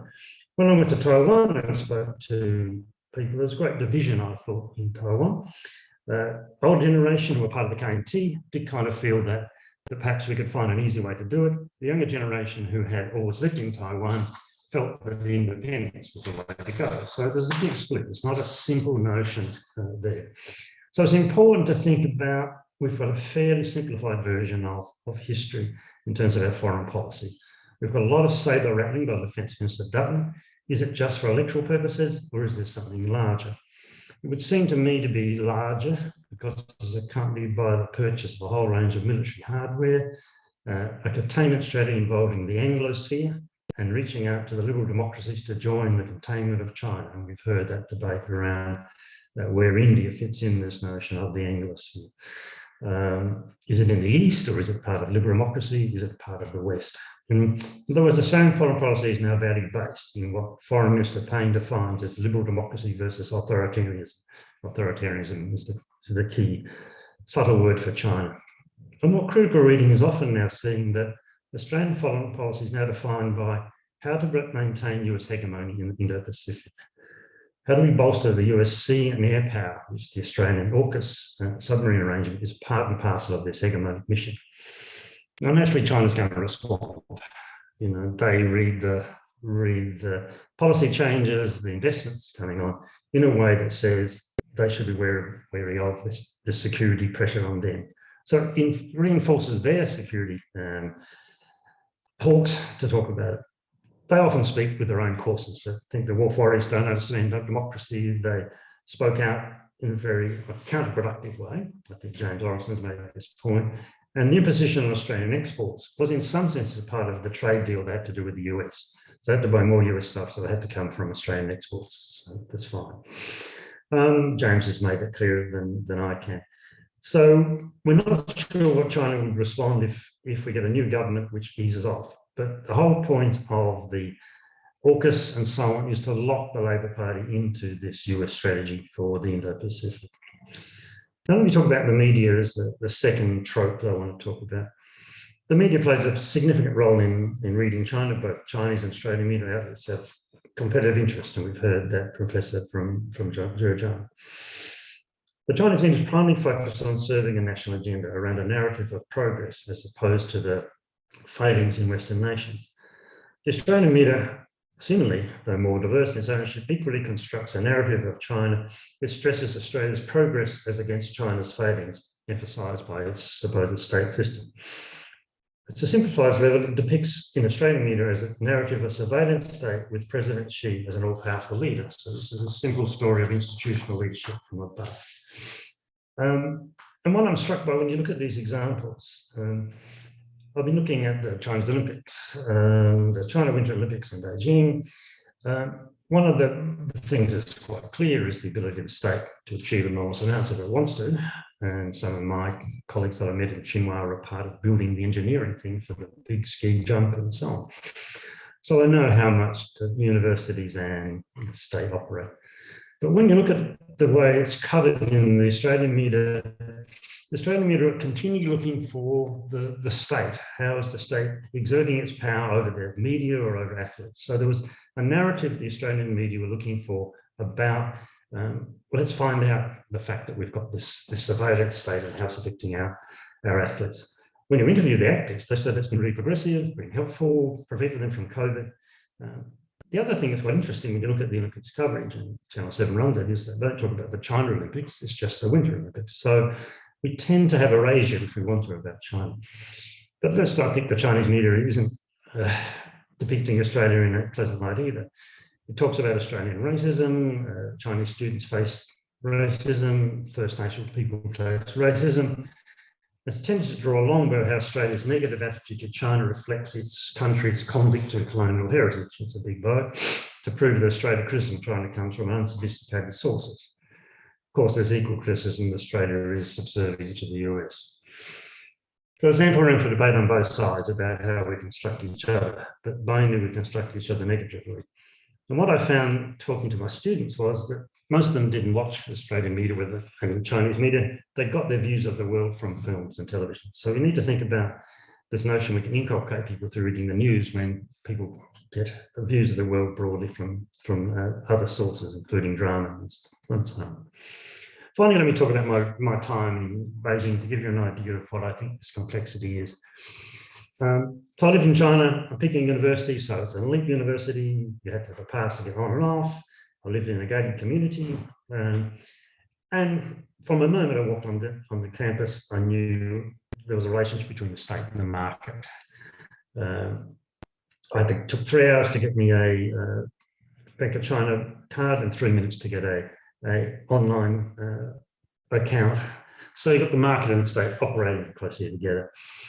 Chinese universities are part of the state, but you wouldn't know it if you worked there. They operate their own market, their own choices, the state institutions, but they operate within the market. They've only got their own technological parts.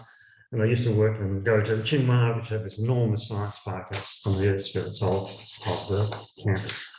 So when you live in China, you see the market and state cross over. So you can live in a city of 23 million, coming from Perth of 2 and Adelaide 1.5. It's quite amazing how it works. Quite amazing how it works collegiately, collectively. Every day there's 5 million people on the Beijing train going backwards and forwards to work. And I get a part of that. I observe this was conducted orderly, cautiously, and in general, collectively. I also experienced this to ride my bike from PK to Tsinghua. It's not far, probably a kilometre. And I noticed that people had a very individual flexibility towards traffic rules. I always had to ride on the right because I was a good law-abiding Australian, but they rode everywhere. So people make their own rules, have their own individuality. These seem trivial, I know, but they stress the need for caution depicting the Chinese as one-dimensional, law-abiding. They're very individualistic. I lived in a gated community, and what I also saw is the role of retirees. They're childmind, they do voluntary community work, they provide help everywhere, and they're the emergency source securing COVID. They can close off the gated cities through these community-based services. In that sense, Chinese society is a complex mixture of individualism, collectivism, communitarianism, with a state of the market and tradition socially interact. I'll talk about tradition in a second because it's been raised by others. when I was in debates in China at the universities, what was interesting that because the retirement age is 60, a lot of reverence towards retired academics. They were invited to a whole range of programs, and I was invited there as well. It's a complex academy. I'm getting to the end. Got to remind, it's a complex academy with new appointees who have to publish or perish. So at PKU, if you weren't publishing in 3 years, then you're out. So the second problem they face is how to get accommodation. They're like everybody else, lower middle class, trying to find where to go. Academic debates in Australia are genuine attempts at knowledge. You do find ideology, but it's very rare. The other thing to think about when you're thinking about academy in China, and I'm getting near the end, is that there's almost no one interested in Australia. I could count on the finger of one hand how many people have got an interest in Australia. So there's a real problem. Then we think about tradition. We forget about tradition in some senses as important, but I was always aware there was tradition. And one thing came up to me that was quite evident when I was trying to organise a conference was I was told about the tomb sweeping weekend. And that it's an annual tomb sweep weekend where people go back to their ancestral homes, travel to give respect to their families, and in the old tradition of sweeping the tombs of the dead. We've got to keep in mind that Mao tried to ban this. He said it was a feudal relic, pretty modern, but in the state has had to give away to what Scott calls Revs of the Week. Tomb sweeping is now not a tradition, it's all part of what you have to do. And so my colleagues at university, highly intellectual, had to go back to participate in this. So tradition is really important, and we've heard that about India as well. So finally, at the beginning of my reading, China can only be partial. I make this quite clear. I want to see that we think about China from below as well as China from above. China is a complex society, much misunderstood in the West. Agency is there and we don't see it. And I think there's a big concern I'm having here about foreign policy is that if we consider China as one dealing with just security, they will see us dealing with security. So that's my final point. Thanks very much, Sean. Greg, thank you very much indeed. Now, look, time is short, participants. I'm going to get the ball rolling straight away. Let's forget about the sort of niceties at the stage.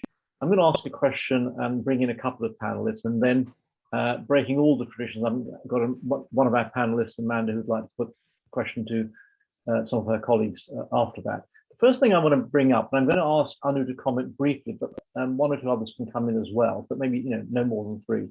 The idea of diaspora has only come up incidentally, I think, in the conversation so far. So the question that's put to the panel, but Anu first, is this question of maybe governments in particular, and let's start with the Australian government, are getting some of these partial views, if they are partial, because of the diasporas in these societies themselves. In other words, they're not necessarily representative of the populations of these countries. Of course, they can't by definition be representative. They've come at certain periods of time, or they've come from certain parts of the country. But do you think, Anu and whoever else wants to come in, this is a part of the challenge? Anu. Thanks, Shamit. Yeah, no, absolutely. I think that is part of the problem. The fact that the diaspora come from a more elite, educated type of group, and that is not representative of the wider Indian population. I think that's part, I mean, from a positive way, that's one of the issues, but also I think they use the diaspora to stereotype the Indian community as well, because the diaspora, the largest diaspora come from Punjab or Gujarat, the two big states, and they assume that the rest of India is like those two diaspora groups, which is not the case. Thanks. Any other panelists who want to come in on that quickly, just for a minute or so? Mona, I can see your hand. Hi, thank you. Just to add to what Anu's just said, yes, students form a very big part of the diaspora, but I think a lot of in rural and regional areas, a lot of Indians also go and work in as nurses and as in health and in aged care homes and things like that. So they do also form a part of a seemingly invisible sort of a diaspora, because we're so used to seeing students and as being representative of diaspora. And I think a big issue with the diaspora is the lack of political agency or lack of political voice, because when you are, when you are just a migrant, you actually don't have a say. In Australian politics and in the West, like what we found last year was when students were asked to go back home, right? So I think the issue is also not just about like misrepresentation, but it's also about the lack of any political space or agency for the diaspora. Yeah. Fine, thank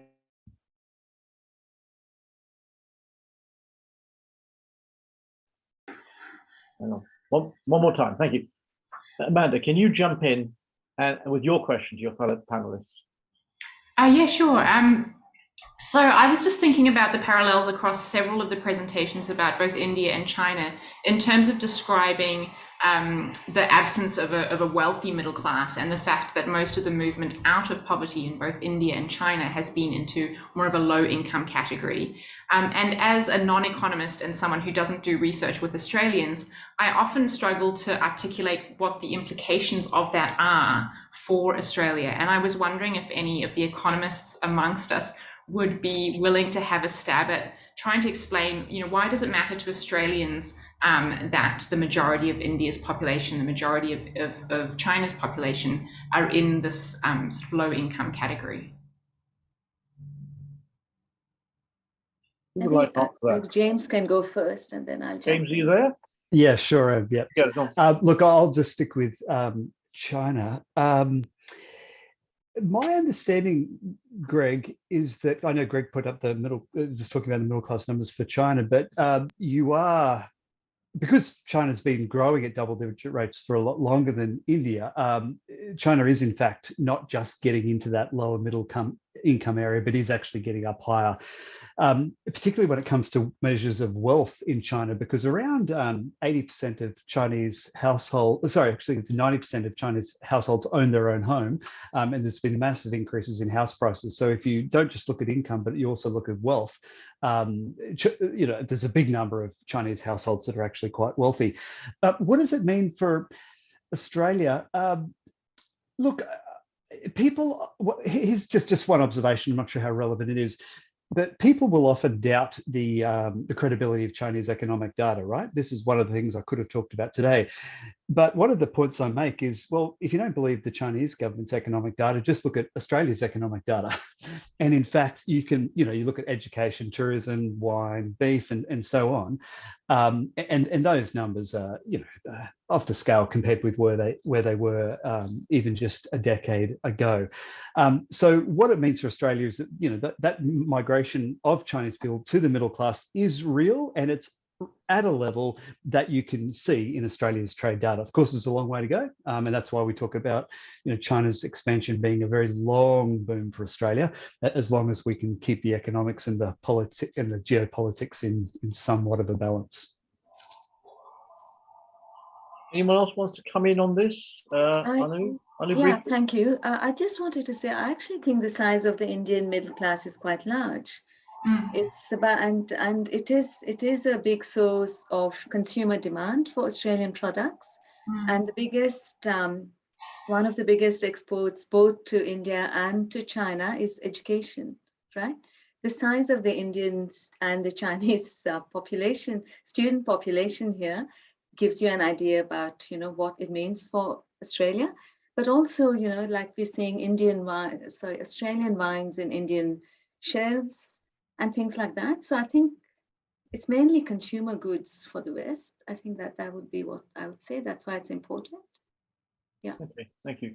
I suppose my observation would be one of the mistakes that Deng Xiaoping did was in housing. And what he allowed people is to have two houses, and all academics, if you have two academics, you have two houses or more. And that has led to them having many houses. And so people early had houses. And one of the pressures on families is to give their daughter a house for marriage. So you've got people who have got housing, and housing is very important. There's a relationship between the state, the market, and the family. Secondly, on universities, a lot of people get cheap university loans for housing, or they get accommodation on housing like I had. So you've got to be careful about how you read the market, its relationship, the family and its relationship, and housing. The point is, yeah, if you go around China, people are wealthy and so on, and they have cars and so on. But I think the point I'm trying to make, and the data from, is that there's still a long way to go in the middle class to be all wealthy. There's certainly opulent wealth and certainly super rich people with 60 billion RMB. But a lot of the people are not that, and I'm trying to get the point that a lot of people actually struggle. That's the point I was trying to make, which has come up with India. That's all. Okay, thank you. Look, I'm going to ask a question of, if I may, as chair, to Mona and to Amanda. So just when both your contributions, but also listening to others as well, I mean, there seems to be on the one hand, some of our colleagues are making the point that there's kind of missing data, overlooked data.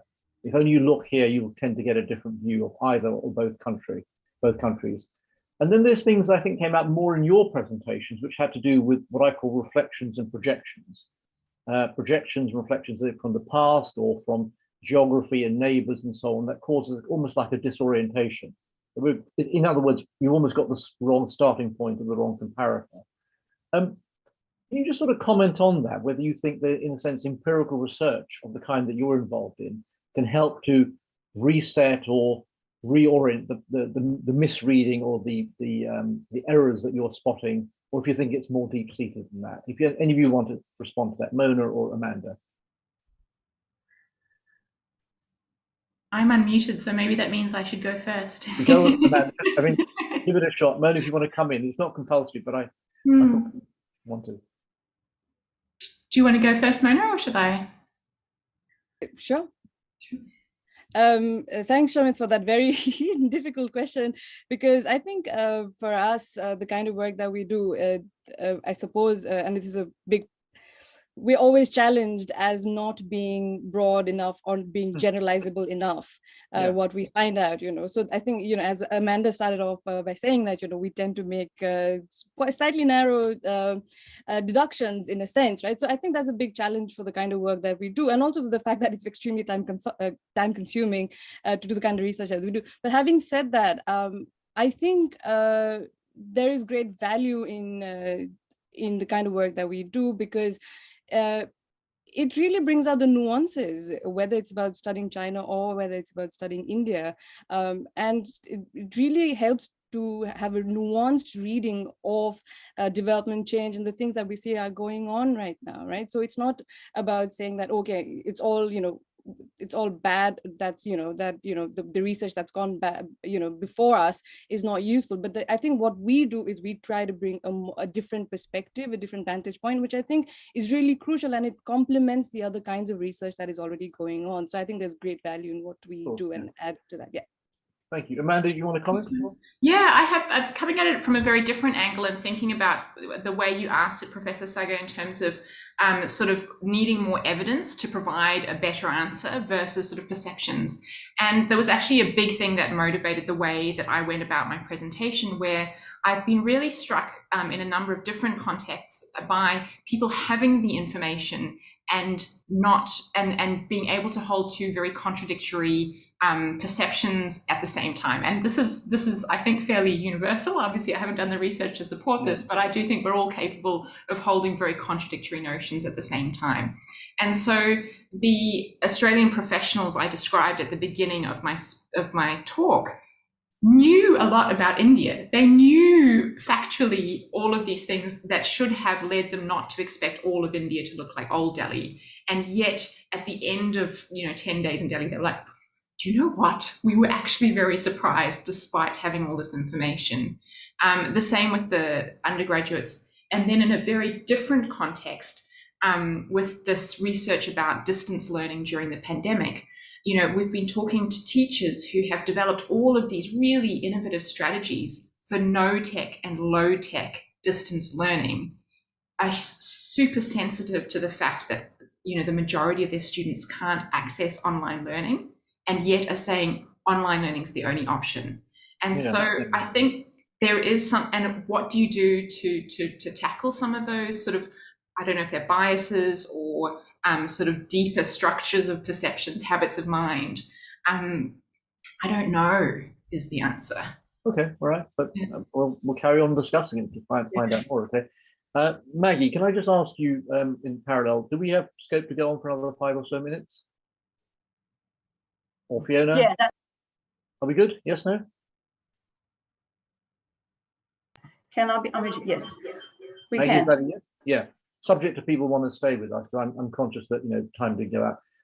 I'm just going to ask another question, if I may. I'm going to try and bring in James and Jimin on this question.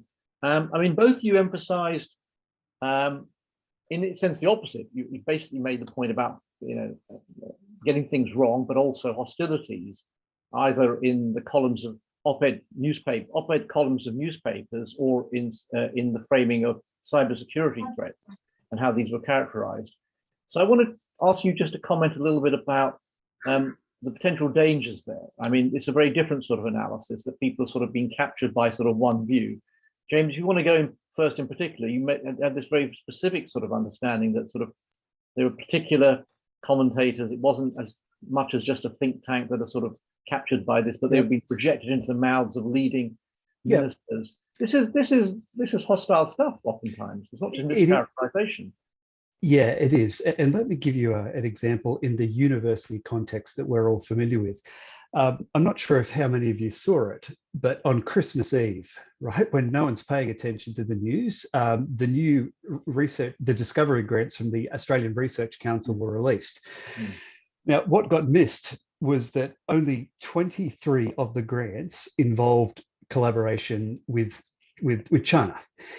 The average in previous years was around about 60 to 70, right? So in other words, in a 12-month period, the amount of funding the Australian government is giving to research collaboration involving China has more than halved. Now, I attribute that almost entirely to the narratives that have been pushed by certain think tanks around things like the dangers of, the national security dangers, the IP theft. And actually, one thing I'm doing right now as a research project is digging into that evidence, and I'm finding, the evidence compared with the narrative, there is a massive gap there. So this is serious for Australia, right? China spends, and the US spend around 500-600 billion on R&D every year. Australia spends 20 billion, right? So our success has always been dependent on forging international connections. A single Chinese company, Huawei, last year spent more on R&D than every single Australian business combined. My point is this, that if we're going some tech decoupling route from China, the costs are going to be large for us, and they're going to be a heck of a lot larger than they are for the United States. So we've got to go into this with our eyes wide open, with the best facts and evidence underpinning our policy positions. Dr. Pei, do you want to come in on this question? Can you hear me? Yeah, I can hear you. Yeah, Thank you for your question. glad to quickly comment, yeah. Yeah, I would like to say something about the media understanding concerning China's cyber-governance discourse, especially the hacker discourse. This is one of my studies last year, and the results, my starting point of this question is, okay. It's from one piece of news from Weibo. It's concerning one hacker issue in the United States, and the the most popular comment is that will the hacker be the China, Russia, North Korea, Iran? Then which one it is? So so this arouses my my question about this issue, and then I investigated all the news texts related to hacker discourse in the New York Times and the China Daily, and the result is very surprising because the New York Times it only highlights the Russian hackers, the North Korean hackers, the Chinese hackers, and Iranian hackers. So, but instead of the American hackers, so this is I think this is a kind of a stereotype. I hope that if we are reading a piece of news, if you want to read clearly about the Chinese cyber governance, you need to say something behind the media discourse to understand the ideological and the cultural context behind the texts. Okay, that's all. Thank you. Thank you very much indeed. Look, I did ask for an extra 5 minutes. That's going to come up in a second. I think we should probably close it now. I'm going to take 30 seconds just to do a couple of summary points. I mean, I'm listening really as a chair, not actually as a country specialist. I'm interested in public policy and comparative public policy, but I'm certainly satisfied just listening to our experts. There's some degree of dissatisfaction about how we read either or both countries, but the dissatisfaction is not uniform. It's not homogenous. People are dissatisfied or unhappy or questioning for a variety of reasons, whether it's sort of aspects of what you might call sort of the development of sort of sino-economics, which is buried in James's argument that we've got this quite wrong in some respects, but we've got to work harder on how we understand some of this economic story, all the way through to other studies, other people's work, which has looked on the question of what's the comparator, what's the starting point. And that tends to color and code quite a lot of what we're trying to make sense of. But if we had a different starting point, or we liberate ourselves, we would be not hampered by these difficulties. Anyhow, look, I just think there's a case that's been made by the specialists that there is some dissatisfaction. Second of all, I think there's plenty of recommendations and suggestions around new and fresh sources of information. If people want to take their own view or a more complementary view or a wider view, I think that's definitely a great part of what's come out of this conversation. And people will no doubt look at what the specialists have got to suggest offline. And then lastly, I think whether it's on the questions we've raised or whether it's questions to do with distortions provided knowingly, unknowingly by diasporas in countries like Australia, there's plenty of room for follow-up conversations in my view. And I look forward to having those both online, in person, but also through the written word in the future. Thank you very much on behalf of Maggie and her institute for allowing me to chair this, and also let me thank on behalf of her the panelists who've been excellent, and I hope very much that the audience have found this of value. At 1:06, I'm going to close the event. Thank you.